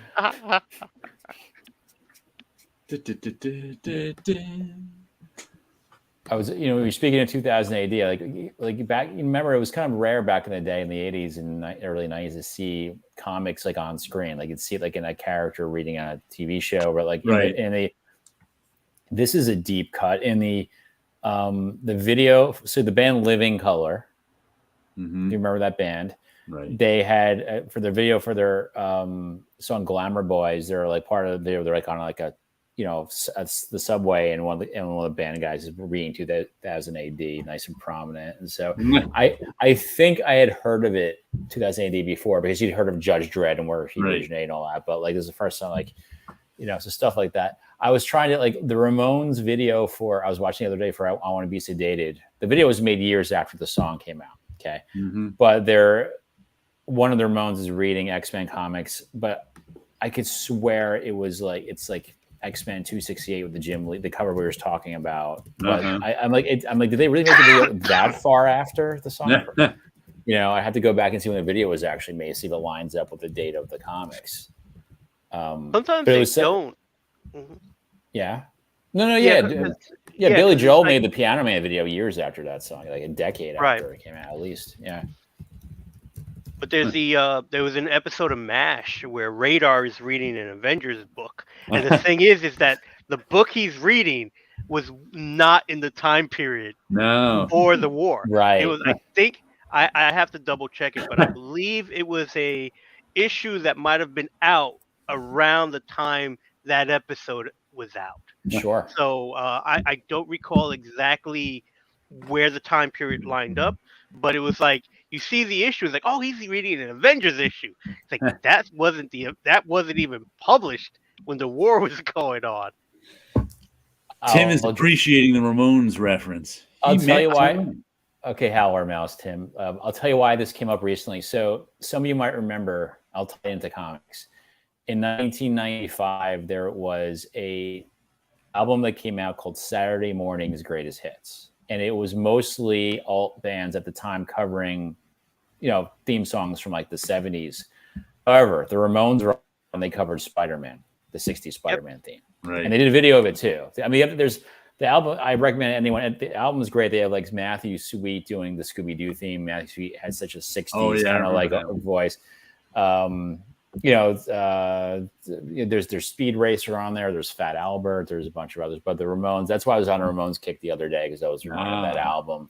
He has the CD. Too. Yeah, it's they great. Did a CD. They did. Tim Howler Mouse is often on this show too. So and Glenn Fabry did the cover, I think, of the comic book and the CD. Yeah. I remember. So Marvel put out the comic, right? Yeah. Yep. There was a comic book put out. There was I think it was one of like a 16-pager. It wasn't a full comic book. Now I remember having had Polybag, right? Yeah, Polybag. I think with the cassette tape. King's Boat is the CD too. Let's see. I rewatched Joe's Apartment last night, and the main character is constantly reading independent comics, hating, loving rockets. Oh, okay. I remember the name Joe's Apartment. I can't remember it though. I don't know. It was the guy from MTV, Sliders. It was the first MTV. It was an MTV like TV show that started like as a group of shorts, and he moved to New York, got beat up the moment he got off the bus. It was Jerry O'Connell. Jerry O'Connell. He got beat up the moment he got off the bus. He got mugged, and then he finds an apartment that he could afford in New York, and it's all full of roaches.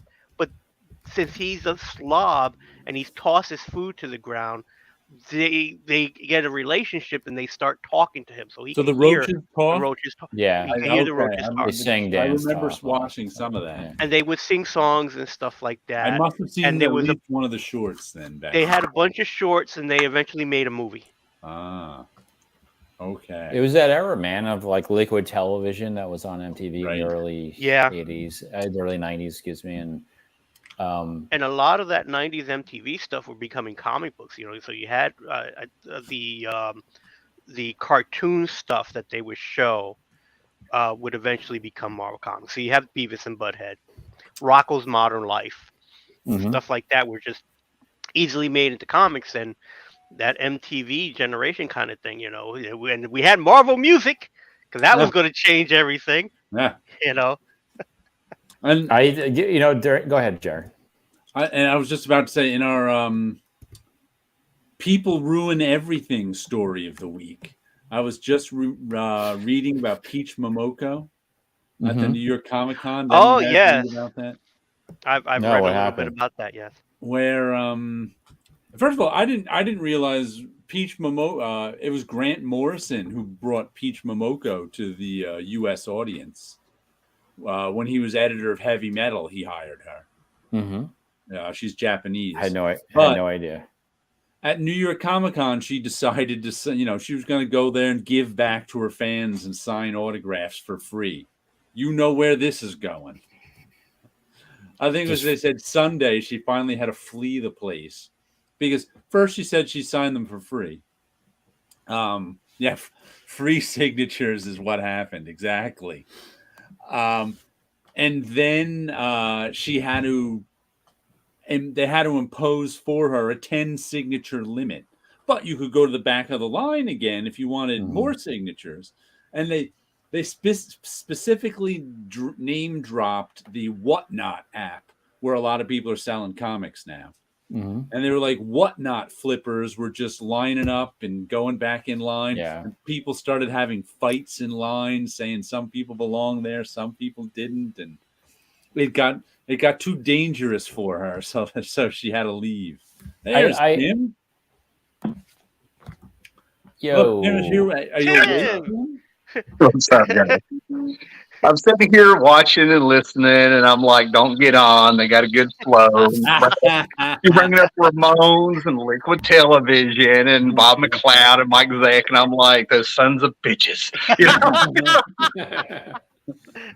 By the way, Tim, this is Darren, who hey Tim, nice former Marvel guy. Yeah, it's been an awesome show. I'm just going to say, I'm sitting here like I got stories, and it's too late.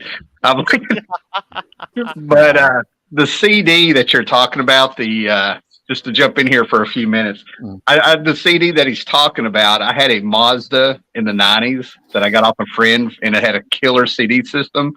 I would play Speed Racer while I was driving going to work, and I'd always I would always pull up beside of like, it was different girls, but it was the same spot like 3 times a month, and I'd be sitting there singing Speed Racer or Underdog by the Butthole Surfers. And when I got to the point when I got caught, I would just throw my window down and then point as the light turned green, still singing, and it'd piss them off every time,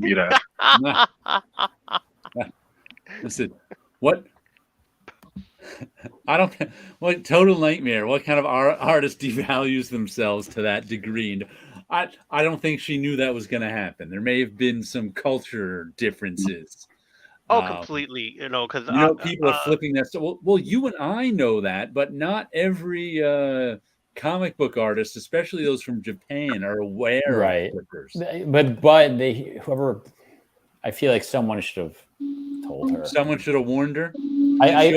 I think, I mean, just if you're going to do that, I feel like someone, manager of the show, someone in the organization should. Someone at New York Comic Con should have said, this is a bad idea. Or at least I think I've seen kind of a compromise approach that I think is kind of good, which is your first 2 comics we sign are free. Everything thereafter is like $5, even if you're giving it to charity, right? Just but just to temper that kind of, as many as you want, you just can go flip it, So try to get ahead of it is what I'm saying. They said she was charging for remarks. That might have been the $25 sketches. Yeah.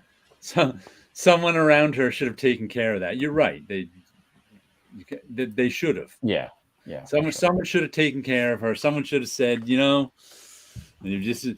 or at least when it was getting chaotic, someone should have. I guess that's the first thing they try to do is put in a limit. But when it's your business to get her signature, you're not going to back off. You're going to go and get her signature as many times as the rules allow. Right. Well, it's, I'll give you another not so good analogy, but when there's a comic coming out in comic stores that's limited for whatever reason, a variant, whatever it is, and people are starting to flip it immediately on eBay, like stores really should have like one per customer, that kind of thing. Because you have someone who jumps out of a car and says, all right, I'm going to buy this entire stack, and just walk out. And that's up to a store to really kind of like, depends on the store's philosophy. My local store always does that if they get winded, because they don't want somebody who never comes into their store buying all 20 copies of something that their regular customers then don't have. I can give you a PTSD kind of little short story about this. Okay, so 1988, Death of Robin, the big phone call-in thing. Okay, remember this? I called in and asked for Robin to die. So. Right. So that got a lot of news coverage, and it became like a $25 book like overnight. So I had the comic store at the time. I had a pull list, and every month I got Batman. Right. So I got there like 3 weeks later. You expect Batman to be in there because I'm getting it every month. And what they had done, I think, is pulled all the Batmans out of people's bag, pull lists. Right. Just to, sell them for what they could get for them. And that's when you get into,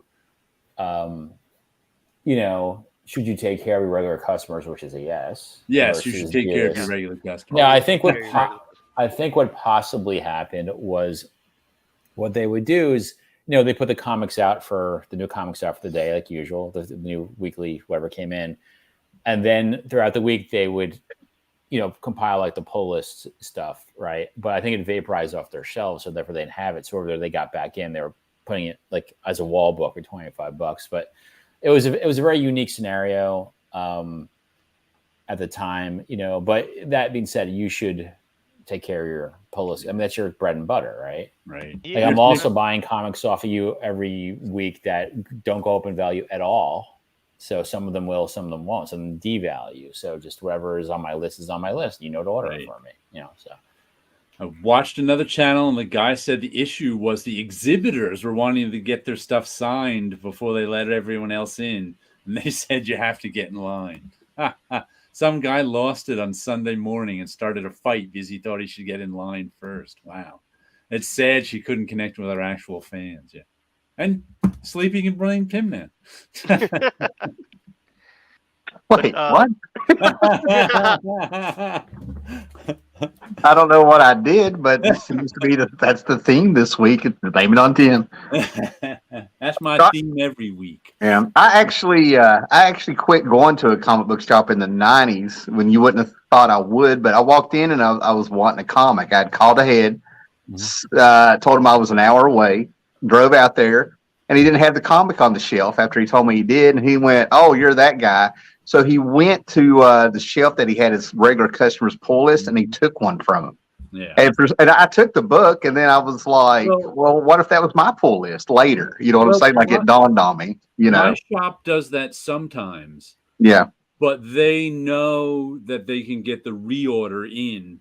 Yeah. Before that guy comes in to look, because that's occasionally they'll do that for me too. They'll be like, this guy's not going to be in for 2 months, so we'll get a reorder for him, and here you can have this issue. Yeah, I mean, I was young and didn't know all this stuff. I didn't know about the reorders back then. I grew up with, if you didn't see it, you never knew when you want to get it. But to call back to the Robin thing, when I called, and I've said this years before on my YouTube channel and stuff, I actually showed the building I did it, but I ran off the bus and I didn't understand how the numbers worked. I know they were charging, and so there's no way I'm doing it at home. So there's a pay phone in this place called Magimart. So I got $5 in quarters, stuck them all in there.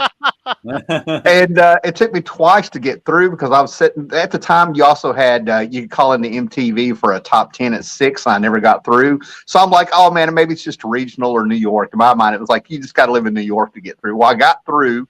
I think I remember it was like a recorded voice saying your vote's been counted or something like that. But the grand glory of it all is not only did, I vote right and he died. But when I hung up the phone, all my quarters came back out. It was a free call. I was going to ask you if it was 800. I thought it was a 900 number. I guess it was an 800 number. Yeah, I mean, yeah, I was like, man, I was like 15. So I mean, we're talking about a 30-some-year memory, but this is how I remember it. But I remember them saying though, because they had before the vote went down in editorial DC, their prediction, like in house, was like they thought it was going to be a landslide. They didn't know which direction to be a landslide. It ended up not being a landslide. It ended up being like very close. Yeah. Well, go ahead. Sorry, man. No, that's no problem. I remember them writing that up like in like the letters column, like a month or so later. But Tim, don't lose your thought there. My other note about that was 3 years ago at Society of Illustrators here in New York, they had a original art Batman exhibit, and some of the pages were the Mignola Death in the Family stuff. That's awesome, man. So I got nice close-ups of my phone of that. That was a good exhibit. I went to that as really well. Really good. I'd love to go to that stuff. I've been to a Bess exhibit, I think an Alex Ross exhibit, when it's just like that. Just fantastic stuff. But what came out of that Robin issue was Joe Statt and Jim Starlin had both scripts because, like you said, they didn't know. The marketing guys lost their shit because nobody told them that Starlin was doing this. So Starlin took the rap and got fired. And that's where we got Infinity Gauntlet. Because he went back to Marvel after he got fired for that. And then they took those Jim Aparo pages that were Robin Survived, and Judd Winnick put it in a Batman annual around Infinite Crisis back in the 80s. So it's all out there. And it just blows my mind how the Infinity Gauntlet played a big part in all the Marvel movies for the last 14 years. So that's just amazing how Jim Starlin got fired.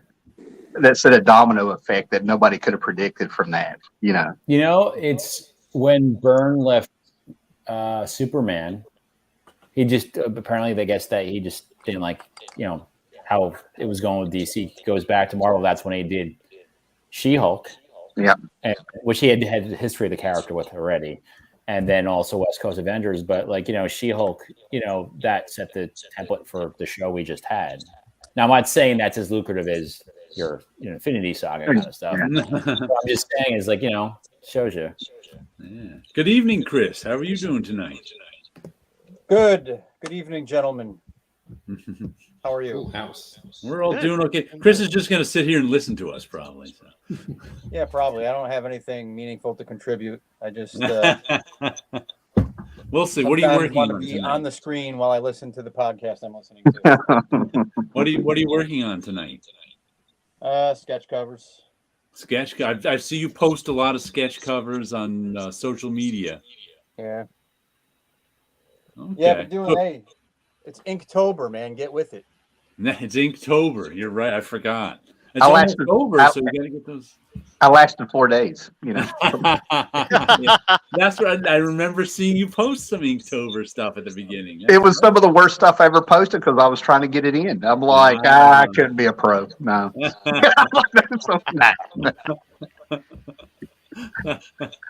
Most pros don't last if they're not getting paid anyway. The first 25 of them were commissions I had done in January that I just never posted to social media. That's the key. Post stuff that you haven't posted before. I think the every day you had a prompt, and the second or third prompt was like scatter. I ended up drawing 4 penguins running. Not nothing good. I think we're getting an echo. Oh, that's me. He's always giving us that echo, that troublemaker. So I'm not going to stay on here long if that's all right, guys. But I couldn't. I mean, you guys were like right in my era. I was like, I have to be there.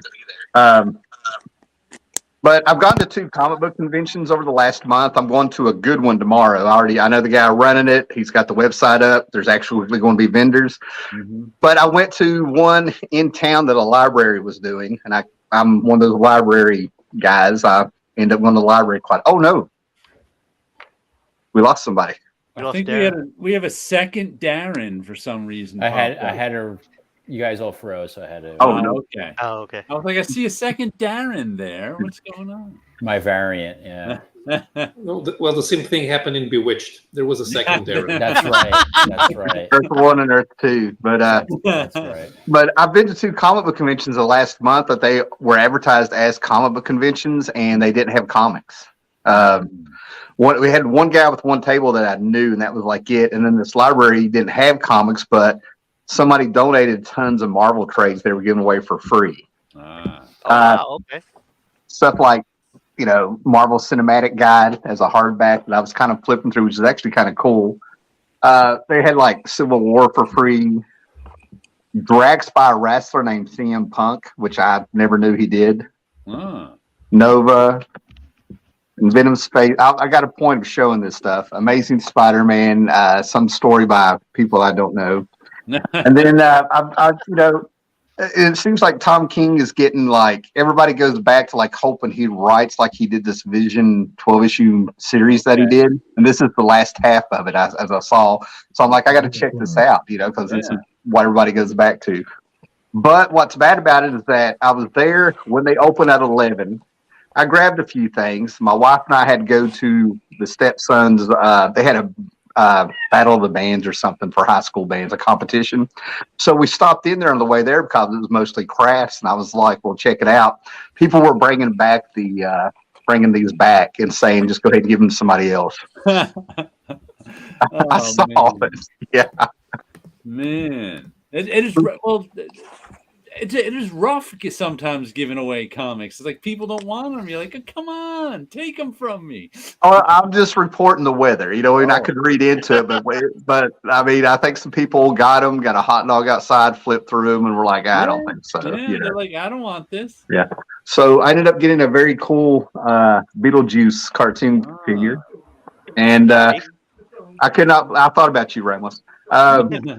But this was the best thing I bought for $5, and this guy acted like my loose figures are just my, he can't stand having loose figures, and it's like this fantastic Gray Hulk figure for $5, and I'm like, I didn't say anything. I'm like, $5, huh? Okay, still got a discount, Yeah, Really good deal. That is a Toy Biz alternate Hulk in gray, because originally they were in green. And he would have came with a Build-A-Figure part, probably Galactus. I'm not positive. It may not have been Galactus, but yeah. That was a Toy Biz early Marvel Legends figure. Yeah. You could also tell the Toy Biz is because they have the finger joints. Yeah. That's cool, man. But I wanted to bring up something to Paulo before when I saw you guys talking. It kills me, and I've said this for years, going with YouTubers of the past. It kills me how we've all been one degree apart by going to these cons and meeting the guy. You met Bob McLeod. I met him last month. You know what I mean? Like, and then here he is coming, over the pond, and now you've met him, and I'm sitting here like, if these guys only knew. You know what I mean? If they only knew, He was the nicest guy. Yeah. Really. Charged a lot, but he was really nice with his wife with him. With this being European convention, he did not charge. Oh, awesome. Yeah, in the comic book industry, there's 1 degree of separation. Yeah. If you don't know someone, you know someone who knows someone. Yeah. That's it's so small. But it bothered me knowing that I've been one person away from Paulo now. You know what I mean? I'm like, one person away from meeting him in person. Yeah, and then like when I meet Simonson and stuff at conventions and stuff, I'm like, I try not to drop your name, but I did one time, and I'm like, I've been one person away from, it's killing me, King's Poet finished his G.G. Allen graphic novel this Inktober. That was a good thing to finish. Cool. Can't wait to see it. I'm not important here. I'm waiting for Society Illustrators to have another show of that caliber, because that was late 2019. So then COVID hit. So I don't know if they've done something since. I'm going to be reading a comic online. I'm on their mailing list. I don't recall anything fairly recently. But I'm sure they'll start up again.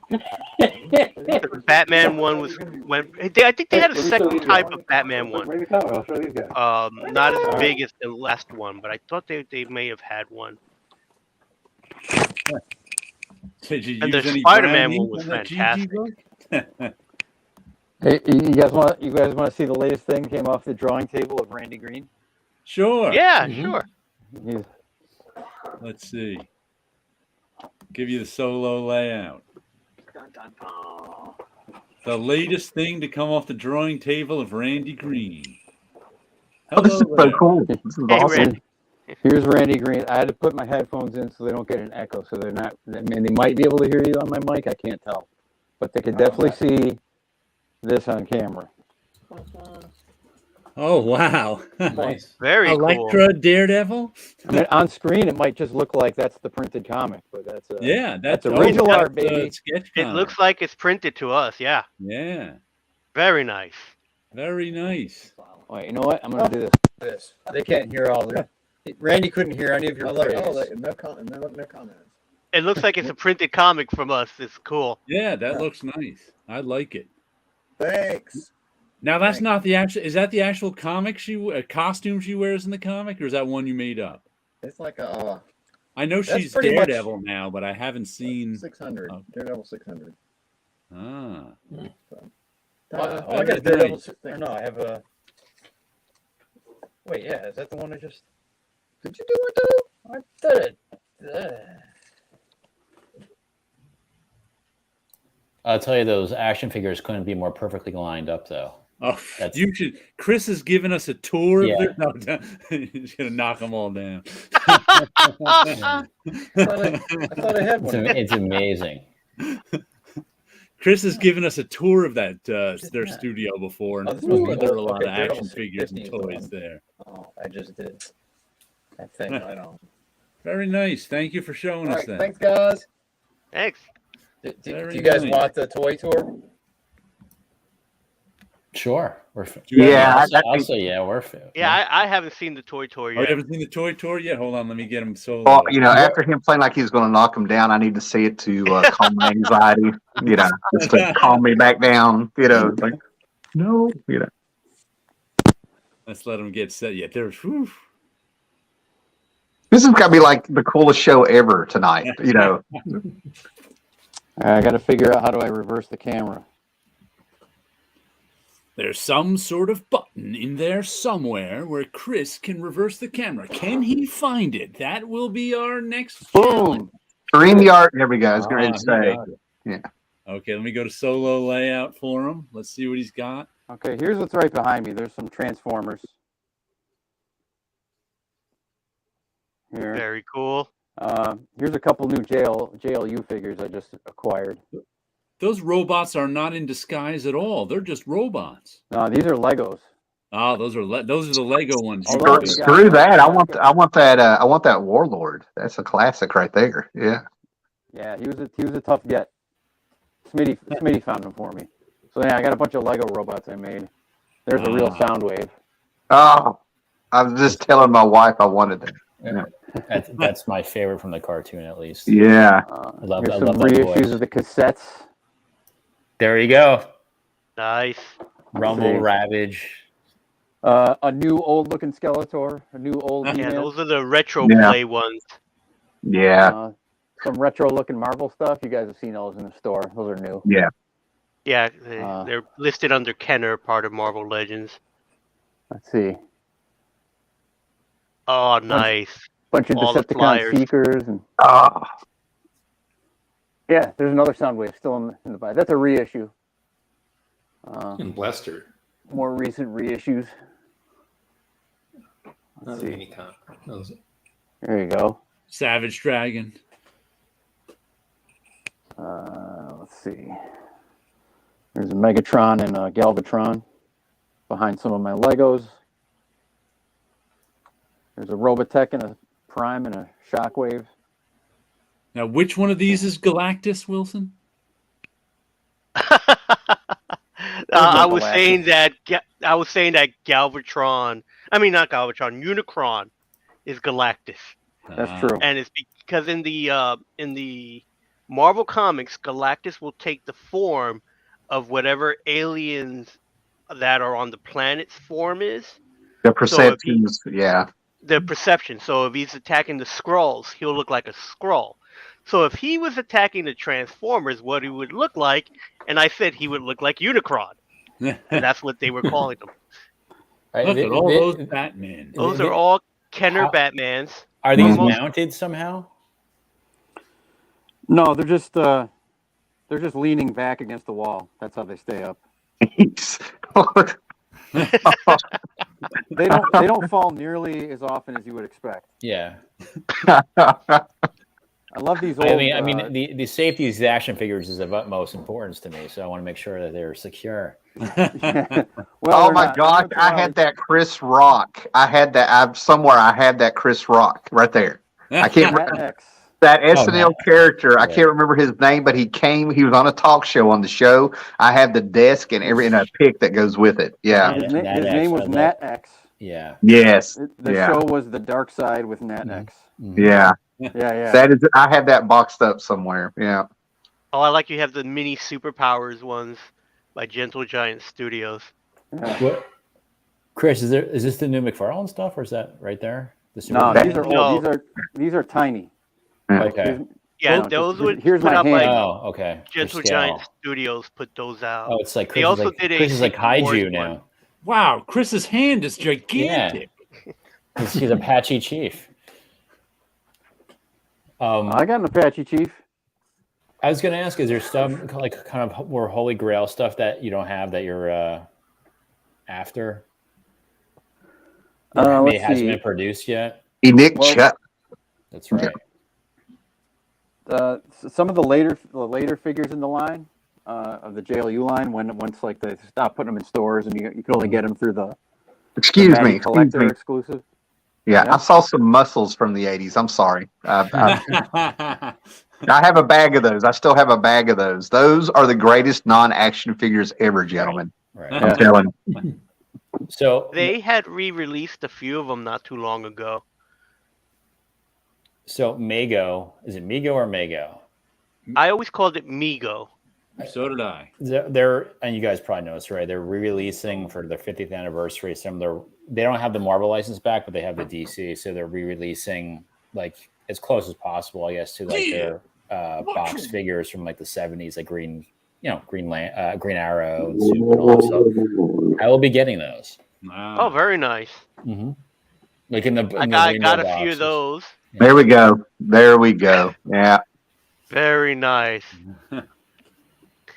Yeah, I recently shadow boxed my Secret Wars collection, and I've been buying a few of the superpowers, but I've only been finding the Toy Biz ones because that's a lot cheaper than the Kenner ones. Lots of dragons. Ah, the Toy Biz Wolverines. Lots of X-Men in their original costume. Is that a row of like morphs or forges? Is that morph? Yeah, Those they're are morphs. Yeah. All the different morph heads. Great. No, stop that. Stop that. And then there's one forge. Oh, Randy's leaving. Bye, Randy. There he goes. Take care, Randy. Time to There go home. goes Have the a good man. weekend. They're all saying goodbye. In my headphones. Good weekend. Yes. Look at that. Yeah, look at a moonwalk. Nice. All right, guys. I'm just going to say that in order to stick around for this magnificent tour, I'm missing out on 3 eBay auctions ending right now. Beowulf #1, another Rima #1, and a Superboy. Go ahead. But yeah, this is worth it. This is worth it. This is worth it. Maybe it's not because I could show you this anytime. Yeah. You can get Rima #1 anytime. Believe I've me. already got it. I just want to. He's bidding on it just to do something. Now, we every got some time I see a impressive- spawn, I want to start singing the spam song, but sing spawn. Spawn. I can hear it now. Dragon Ball Z. Someone says a Billy Bologna. Chris, what Really toy good. line started off for you? Was it like the Kenner Star Wars stuff, or was it like Mego? Star Wars is the first stuff I remember. Yeah. Although Smitty started picking up these old Adventure People Play School. Yep. I had a couple of Figures? them. I had right Yeah. there. You had the octopus Oh, right there. That guy, yeah, with the treasure Yeah. and all that. Mm-hmm. Okay, that octopus, I do have that in a box somewhere. And I pulled it out with my, I have this gigantic gorilla that I told people was King Kong. So I had King Kong versus the octopus with that. Yeah. And the helicopter and the sub there are set, right? The helicopter drops off yeah. the. Those Yeah, are it's really a whole toys. team. It's a whole team devoted to capturing that octopus. At yard sales for years, you would only see that octopus, and people would just be like, "It's an octopus." That's why they would pick it up, but nobody would buy it. Yeah. I feel like that's the piece I'd be missing the most. Just like how, like in the Kenner Death Star, the garbage compactor monster was always missing. Right. And the foam. Oh yeah, I remember these guys too. The space guy. Yeah. I'm oh just my going God, to this is step away awesome. for 2 seconds. I'll be right back. He got too. Wilson got so excited seeing this, he has to excuse himself. But I'm with you. I'm staying. This is great, man. I remember the motorcycle being particularly good. Like the wheels are really freaking cool. Oh, I gotta have that dude in the kayak. There's a whole news team. Man down, woman down. Well, I would super glue the guy in the kayak on my actual kayak. More man's down. And this stuff preceded Kenner Star Wars by a couple of years. Wait, that yellow. What toy is that? I had that. That thing slides out, and you put the figure in it, and it slides back in. The chair slides out. I had that in like 1980 or 81. What? I got to find this again. I got some eBay to do. Well, it's Fisher Price Adventure People, and that's the best I can tell you because these are all Smitty. These ones aren't mine. These are another guy in the studio. Nice. I'm gonna guess we have some Micronauts in our future in this show. Yeah, I can jump over to some Micronauts. He's taking special requests now. I don't have a lot, but no, you got enough though. Here's the two Micronauts I got.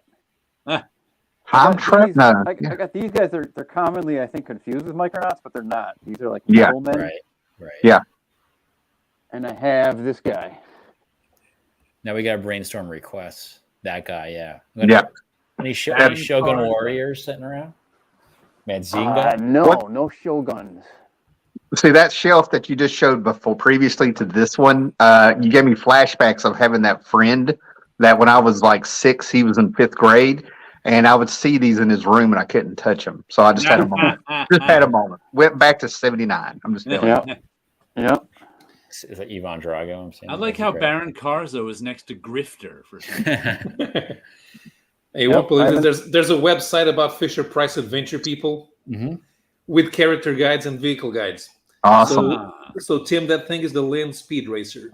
Awesome. I'm going to be doing some eBaying tonight. I tell you what.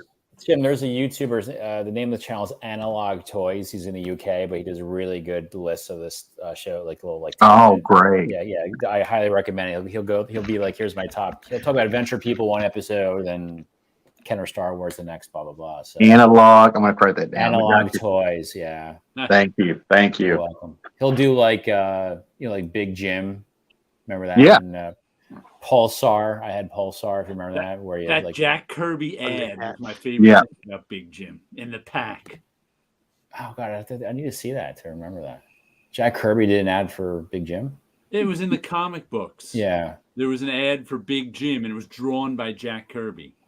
And I'll let you know when you're 5 years old looking at that, you're like, is this, you looked for the cartoon. You're like, it's not a cartoon, you know? Dr. Steele was my favorite guy just from that ad. Never saw any of the toys, but from that ad, my slashing steel hand will make sure the last thing they see is my dragon tattoo. That was the word balloon for Dr. Steele in the Kirby ad. Chris, are you a fan of, or do you work with Super 7? Those guys? I'm a fan. Yeah, I'm a fan of a lot of the Super 7 stuff. Yeah, I love the licenses they do. Besides the more mainstream stuff, they did those Beastie Boy Sabotage figures recently. But they just the reason I mentioned is I just saw like a Simpsons figure on your shelf, and it reminded me they're doing the Troy McClure like educational film like figures from each of those. So I just love how them thinking a little bit outside the box. And I'm Troy McClure. That's exactly right. They're doing all those. But I have on my shelf here, I don't have many toys, but they did Snake Eyes, but the packaging is the silent issue G.I. Joe 21. Like that's like the actual card.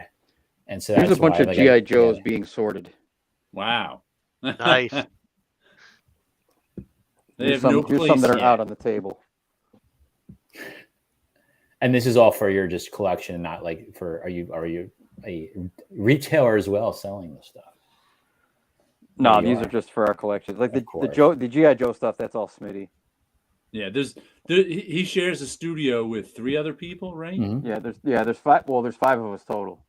5 of them total. Okay. Yeah, but Brian most of the stuff you're Smitty seeing on the Smith. walls is either mine or Smitty's. Where's your studio so we know how to pick the stuff up? That creepy monkey. You have the creepy. That is vintage. The creepy monkey right there. Yeah. You put that monkey in a room nowadays and just let it sit there. But let's fanboy out. That's the monkey. Was that the monkey that was in Close Encounters on like the? Oh, yeah. What nerds? His studio is in Patterson, New Jersey. So go looking for it there.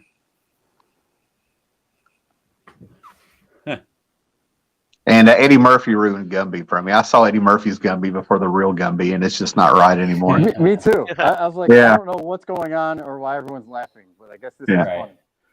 I love that you have Blue Falcon over there and Dynamite. Yeah, and then there's Flash Gordon. I think I have that Blue Falcon somewhere. The way they sold those, they were 2-packs, and they made sure not to put the Blue Falcon with Dynamite. So you had to buy mix them all 2. up. You had that to buy was there. all of Yeah. them. Yeah. I love They knew these what they two were guys. doing. Yeah. And is Velma the most cosplayed character of the last 10 years? Velma. Velma? Yeah. I've run into quite a few of her myself. Oh, man, Yeah. Astro City. I didn't even know they had Astro City figures out. That's amazing. My favorite Ninja Turtles crossover was the Ninja Turtles in Star Trek. And right after that is Ninja Turtles, and I think they did a Ghostbusters line as well. Yeah. Well, talk like that is what's going to get you a flying elbow from this guy. I saw some Black Star. Yeah. I saw some Black Star figures over there. I've got some of the demons left over, and I think I have Black Star somewhere. Yeah. Wow, that's a deeper cut. Yeah. How many years At is that that? very end is Night Mask. That's Nightman. Nightman, sir. Nightman. Prime and Nightman. Yes. Night- Prime, yeah, Nightman, and Captain Planet. Yeah. If That's someone not did a Captain Night Planet. Mask figure, Against all odds, he had a TV. That's show. That's not Captain Planet. That's Captain Pollution from Oh, that excuse episode. me. Excuse me. From that episode where they created the evil Captain Planet. Well, like- I'm not. he's like I don't care. I'm not turning in my '90s cartoon cards, sir. You know. so Captain Pollution's like the Bizarro Captain Planet. Yeah. That's great. Those are Yeah. Marvel Universe Toy Biz action figures. Rick and Morty just did a version of Captain Planet where she was a girl and Morty fell in love with her and she went nuts. All the kids that made her, like they made Captain Planet, are middle aged. Still, you know, they kept held on to her so long. There's Rick and Morty. There we go. Oh, what is the blue thing called? What am I going blank? There's Bird Person, and then Mises. Yeah. Rick and Morty. And there we go. The Tick. We got to see. Yes. Oh, those Tick. The Tick toys are classic. I got to see. Yes. Sea Urchin had the best episode when they went down into the sewer on the cartoon. He's so Is that a cool down Simpsons here. Toy thrown in there on the left there? What is that?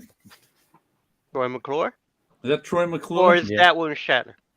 That's Adam West. It's Adam West. Ah, Elon, Adam no, West. no. Elon Musk. Look at it. No. Struggling That's why he's in there with the Batman. vein. That's why he's as Batman. Yep. Now I was wondering why he was there. Now it makes sense. The Shade. I saw the Shade. Adam Strange. Oh, those are glorious. I had a huge set of those and sold them in 2006 of the JLI Justice League toys there. Yeah. I cannot. Obviously, I can't get enough of these. Yeah, they're a fantastic They did toy such a line. good job. on Look those. at this guy. Look at this. Yeah. This is awesome. Gentlemen Ghost. Gentleman Gentleman Goes. Goes. Yeah, Yeah. they pulled it off. I got the Wizard, but I'm missing Captain Marvel, Black Ah. Adam, Mary Marvel, Captain Marvel Jr. Well, the Ultra Humanite you have, that was the one where you had to beat off people with a stick if they found out you had one when they came out. Who was the guy with the scarf, the Carmen Infantino drawn guy? Captain Boomerang, sir. Captain Boomerang. Captain Boomerang. Okay, that's right. He looks like a Carmen Infantino drawing in that one. It looks like something off of Thunderbirds. I'm just saying, you know, That like too, yeah. Was that a manhunter robot on the left? Like this right there in the middle? Yep. Yeah. Yep. Yep. Like, Ah. is that like the lead, the one, what's the name that I was going to call Master Mold, but that's a Sentinel thing. The Manhunters were JLA. Yeah. They're in, First issue special. they showed up in Millennium. That was Yeah. Patrick. What was his name? That was a person. Anyway, yeah. No man escapes the Manhunters. That's right. Yeah. Oh, geez, there we go. Even across the door, I love it. Yeah, Nice. I like the use of space. No space This waste. is top shelf. That's the Kenner Star Wars stuff. That's Nothing goes higher than that. except for these guys here.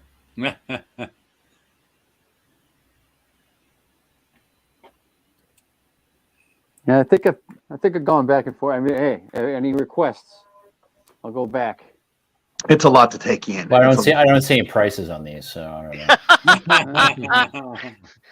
Hey, we're not trying to sell any, but if you make a crazy Yeah. offer, Where's Spider-Man? Was that Animal Man on the top? I think Animal Man. I think I saw Animal Man on the top shelf.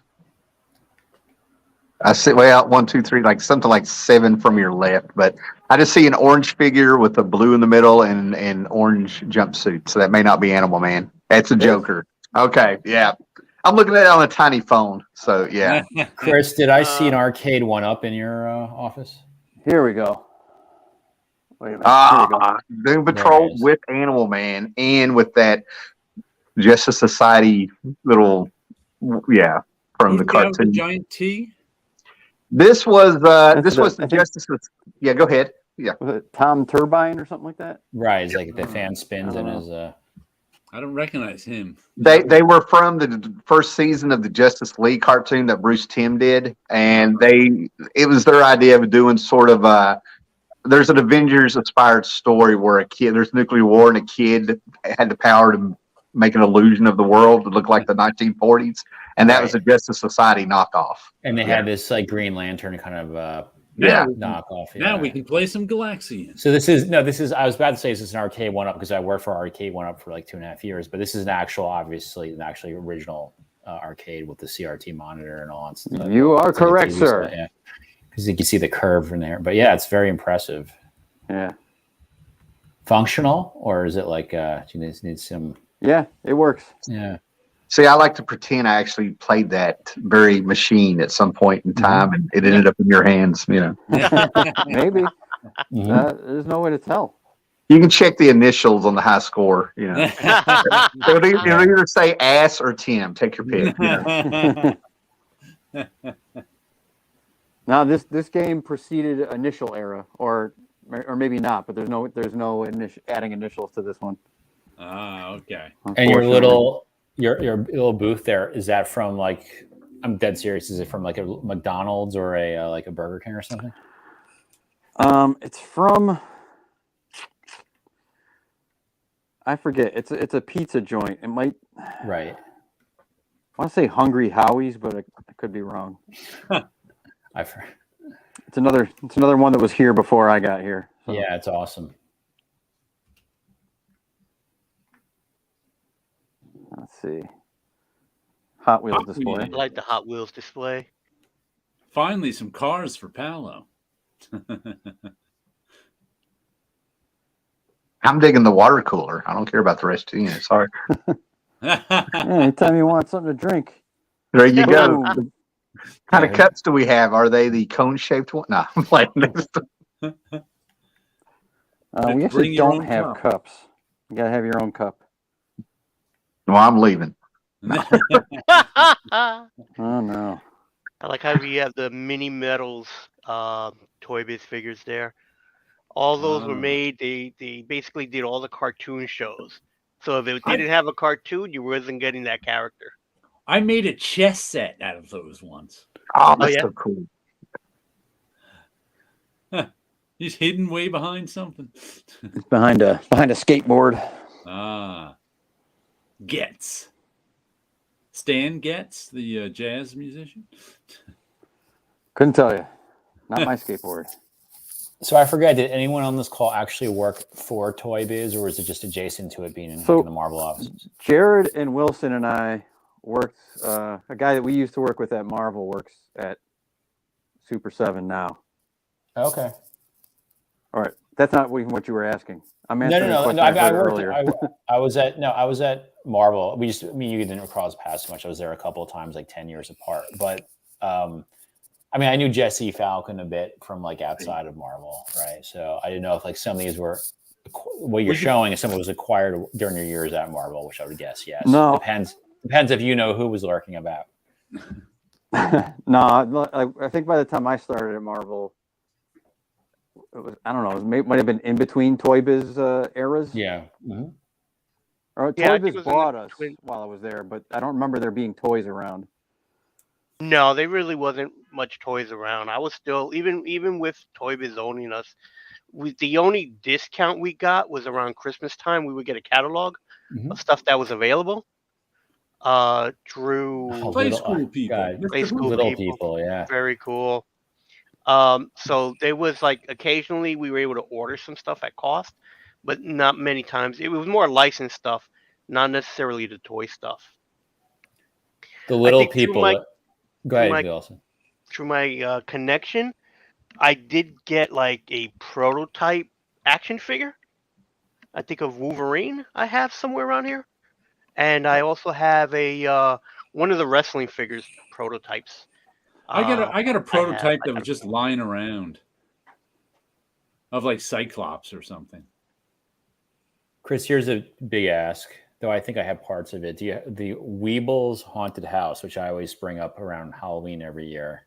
I saw Little People, so like remind me of Weebles, and that was are those the things that like they just always they're like stand eggs, upright? They're egg shaped, and I think they stopped making them because they wobble, but they don't fall down. They were choking hazard too. But the big deal with the Haunted House they made was it came with like some special Weebles, including a witch, but the most special one was a glow in the dark ghost Weeble, and that was the big deal. My cousin had that. I mean, remember as a kid, I doubt he has it now, but it was one of those things where it's like I remember Weebles fondly. Oh yeah. Mm-hmm. Those little ones, those Titans. These are like 3 1/4. Okay. Yeah, there's a JLU right next to it for scale. That glare though. Classic All-Star. Is that Hank Aaron over there? Nope, it's Jackie Robinson. Jackie Robinson. I also like the board games he has there on the side too. Mr. Met. Operation. There's a classic. Tubba Rubba. No idea what that is. I believe it is supposed to be pronounced Tuba Ruba. Ah, okay. Because you're so supposed there's no to rubbing of tummies going on. You're supposed to like put all these tubes together and then snake them around each other and try to. Like, I don't know. Can't tell you I've ever actually seen it in action. It's Twister for a new generation. Yeah, that's exactly right. That's exactly what I think it is. It's people trying to come up with another Twister. Were those keychains or Tamagotchis that were on the side there? These are all keychains. Oh, they're keychains. Oh, okay. Courtesy Greg Schiegel. Ah, nice. Oh, I like the Viewmaster one. That's really cool. Cool, right? Yeah, it's really cool. A tiny little Viewmaster. Does that thing even work? That's my next question. Is it even? It even work? It's tiny. It might. Oh, I think I remember those working. You see through them. Some artist edition. You can see into it. There's a shark in there. There's no way for me to show you. I see Captain Caveman. Are those flyers sectors? I believe they're called dragonflies. Dragonflies. Okay. and you can launch them off of like a trigger mechanism, and they go soaring into the sky. My brother had those. Yes, yes. You can jump off the roof with them, and you can fly. That's exactly right. That was their marketing campaign. If you have two of them, yeah. Yeah, one in each hand. Don't try it with just one. Don't try this at home, kids. RoboCop at the very bottom. And I'm Max with Ren and Stimpy and Dastardly Muttley. Muttley. Yes. I need to get some Batman 66 toys. There's been so many done by so many companies at this point. I gotta. You need a Commandy if you don't have a Commandy and a Nomac. Spawn, spawn, spawn, spawn, spawn, spawn, spawn. Let's see. I have Batman 66 you could find at Target fairly easily. The McFarlane ones? The Or McFarlane ones, yeah. Just Batman himself is pretty hard to find. I ended up picking up a black and white one just so I could have a Batman. Mm-hmm. I'm actually going to a comic book convention tomorrow that is near a Target. I will actually look for those and pick you up a few if I see them. Oh, you don't do it. I appreciate it. It's very nice. Don't do it on my behalf, though. I'm kind of always flirting with the idea of getting. I got you. Yeah, Twister for the autoerotic generation. that's right. So Gen X has it all. Yeah, that's an OMAC, but he's not the original Kirby OMAC. yeah. Is that Right. a Dr. Light that I don't recognize? No, that's Lashina. That is Okay. Lashina of the New Fourth guys. World. Yeah, Oh, Kirby, Fourth World thing. Okay. yeah. She was in I Suicide. should have known by the design. And then in the 80s, in the Suicide Very Squad, they put her in camo pants and a black headband, rainbow style. Cracked me up. There's Dr. Light. Oh, Morgan Le Fay. Very nice. And Lightning Lady. Three. You can take your Shazam figure, pretend that's Merlin. Yeah. Huh. You have the set. Vigilante, there we go. Is that one of the chessmen from something? That's our man. The guy in black and white, I mean. Oh. Who was That's that? Mr. That's Terrific. Mr. Terrific. That's Mr. Terrific, Ah, right? Mr. okay. Terrific. That's Mr. Terrific, yeah. Now I Actually, one of the revamps that I thought was an improvement. So, yeah. Fair play. Yeah. Man, they've made a lot. Minto. Oh my gosh, Minto. I was just reading the Teen Titans last night where he tried to make his own Doom Patrol. Well, yeah. The hybrid, yeah. Minto looks like somebody who would just be on an episode of Twilight Zone, I'm telling you. The antenna really make it. Yeah. He made Rita Farr love him. Yeah. Where's Moss Man? In the swamp? No. There he is. Nice. Tell Wayne Green. Yeah, named his band after him. One of his bands, at least. He had a lot of bands. Probably still is a band. I've been skipping over some Smitty stuff. Here's some more Smitty stuff. Halo. I enjoyed Is that show out yet? Wasn't there a Halo? It's There was the first season had aired already. I enjoyed it. Is it on Amazon? Is that I think it's on Amazon or yeah. Classic Marvel Legends. The Pizza Spider-Man is a very expensive one. Pizza Spider-Man? He comes with a slice of pizza, so we nicknamed him Pizza Spider-Man. There you go, pizza slice. And he comes with a head that his mask is up a bit, so he can be eating he looks the like he's pizza. eating pizza. Yeah.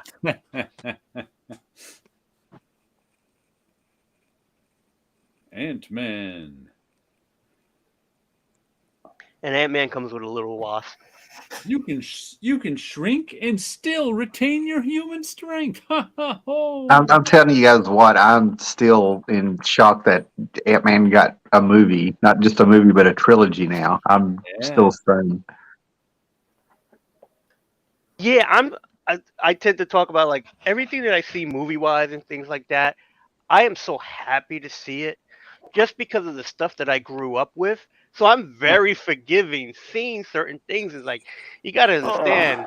I watched Spider-Man from the 70s. I'm not being negative. You should have seen me in the theater being tickled to death to see Dum Dum Dugan. I was like, I was having a whole different experience in the theater. Oh, very much so. Fast I mean, Max, these are even great. seeing Howard the Duck in the theater, Yeah. like that is so much fun to see that. And to me, it's like, growing up and having one thing, and then you're seeing what it could have been and what it became. Well, I'm loving every second of it. I don't know who you went with, but I went with a bunch of muggles, my friends that aren't into comics. So we're sitting there watching the movie, and then out of nowhere, I was like a child sitting there going, "It's Dum Dum Dugan," and they just stare at me like, "What?" I've never read Harry Potter, but that muggles is a good word. Yeah. Yeah. Yeah. I now, when I do go to the movies, I usually go with people who appreciate and understand what we're watching. One of the things that I really enjoyed working at Marvel is when we did get to see some of the movies and got to watch it with Marvel employees, and a lot of the jokes hit harder and hit a little differently. Even from the first Spider-Man, when J. Jonah Jameson say like, freelance, it's the wave of the future. Everyone's just started cracking up, and it was a different laugh. Here we go, McDonald's. Sorry, Donald toys. There's Grimace. I think Grimace had an uncle that was green. They didn't make a figure of him, but he actually had an uncle that popped up in the commercials. Yeah, he was green. And mixed in here is the Noid for the Shamrock Shake. Yeah, the Noid, the Domino's Pizza Domino. Now those chicken nuggets. Yeah, those history. What is the little? Those costumes come off the nuggets, if I remember right. The hats and stuff. They had a whole thing where you could have accessories that slid onto the nugget. Yeah. Yeah. So I don't know how Smitty found all these with all the stuff. Yeah. I don't know where we're at now. What? Food fighters. Food fighters. Oh man. When food, the expiration. This is what happens when the expiration date happens. How come that one guy has a human head? What's that all about? That's a chicken leg. That's the back. Yeah, that's the bone from a chicken, from a drumstick. Oh, that makes it even creepier. Let's ignore they got human arms. That's all I'm saying.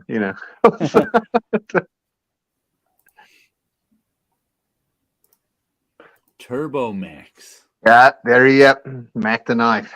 I see. Oh yeah. Yeah. I remember all these. Yeah, the McDonald's toys that I have a full collection of is the Spider-Man ones. This is when you could get a cheeseburger for 79 cents and a Happy Meal for like $1.59. Now beside the little grimaces, there's that robot guy where you just see his eyes. What is that? I've seen this at yard sales. I don't know what that is. I wish I bought it all. I think he's a Captain Crunch villain. Okay. Maybe. I think he is. Yeah. I'm having remorse for not buying them now for $0.25. Awesome. Things you miss out on. I bet that came right out of a box of cereal too. That's just enough to where it'll fall out of the box. You wouldn't see it. You'd swallow it. Yeah. 1986. Yeah, when I looked him up, he pops up as a Captain Crunch robot. All right. During the era of the Soggies. Yeah, I'm sitting here pretending I remember the commercial now. I feel like And you're making up a commercial in your head. Maybe. Who knows? Yeah. Well, we should be winding down now. So. The Sog Master. Oh, Pee Wee. That's off the Pee Wee Herman, I'm pretty sure. How do you like school, Billy? Closed. See, I like the jazz band on that one. Yeah, I like the jazz band that was on Pee Wee Herman. Yeah. Oh, it looks like we got a robot Pee-wee giving us stuff over there. spam in the comments. It's the Soggies. Yeah. Pee-wee. Well, what's one last thing you want to show us, Chris? What do you want to end on? I mean, I feel like I've shown you everything, I but think- if you have requests, I can go. Here we go. Here we go. Oh, The Macho Man, the Macho Slim Man Jim. Slim All Jim. Oh, right. these are new. Slip it to a Slim There's Jim. McDonald Lands. Have you heard Oh, of this? those are the new ones? Yeah. The adult Happy Meal toys that they were Yeah, talking about? the adult Happy Meal stuff. Smitty got the Wow. complete collection. It looks like something out of like an H.P. Lovecraft, horror movie. 4 eyes on everything. Yeah, I think And a that's because they Sharpie were to draw designed by a more eyes. particular studio is why they have the double eyes. Yeah. All right. All right. Well, sorry to monopolize the rest of the evening. Oh no, I we didn't had mean- fun. Oh no, don't it you was worry. very nice to see. I've been waiting to see the tour of the group. I thought I had done this already, so. Well, you've done it like on our whatever night drawing club a few times. So this might be the first time you did it live on YouTube. Wow. You won't have to chop this video up, Jared, to make a separate video for this.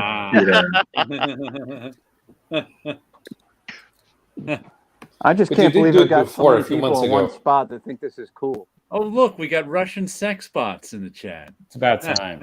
We've made it. That's the only reason I was staying on.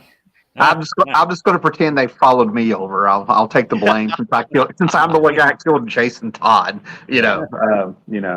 We're official now. Russian sex bots are here. Woohoo! Sex Speaking toy. of sex bots, I have Portugal's first AI-generated comic. Oh yeah, let's see this before we go. It's called The Blank Polaroid, and it's a comic about mustaches. He didn't want to enter too many parameters into the AI generator, so he just put mustaches. Now I'm sitting here mustaches. thinking if I was a non-living creature, I would be fascinated with mustaches. Like, what's the point? Tell me. I can see this. I can see this. How did it read? Did it read at all good or? Well, in typical Stan Lee fashion, it was rewritten after the art. Ah, okay. Although my MLCS's owner created this in something called Mid-Journey. Mid-Journey, that's the latest hot one. That's the big one, yeah. That's one everyone's been using. And he even paid to have all the features open. Ah, okay. It's a 16-page comic. All right. Well, we'll sign off for the night, and we'll see everyone next week talking about comics some more. Maybe showing some toys. We'll have to see. You never know. Whatever. Available on request. All right. So everybody out there, have a good night. And Take care, everybody. Have a good weekend. Chris, I can't wear turtlenecks anymore because it feels like I'm getting strangled by a very weak man. Your will is strong. That's right. All righty. See, now, because of that, I'll never be able to wear a turtleneck again. So now I'm going to think of it. I won't be able to wear a turtleneck without thinking of that. All right. So everybody have a good night out there.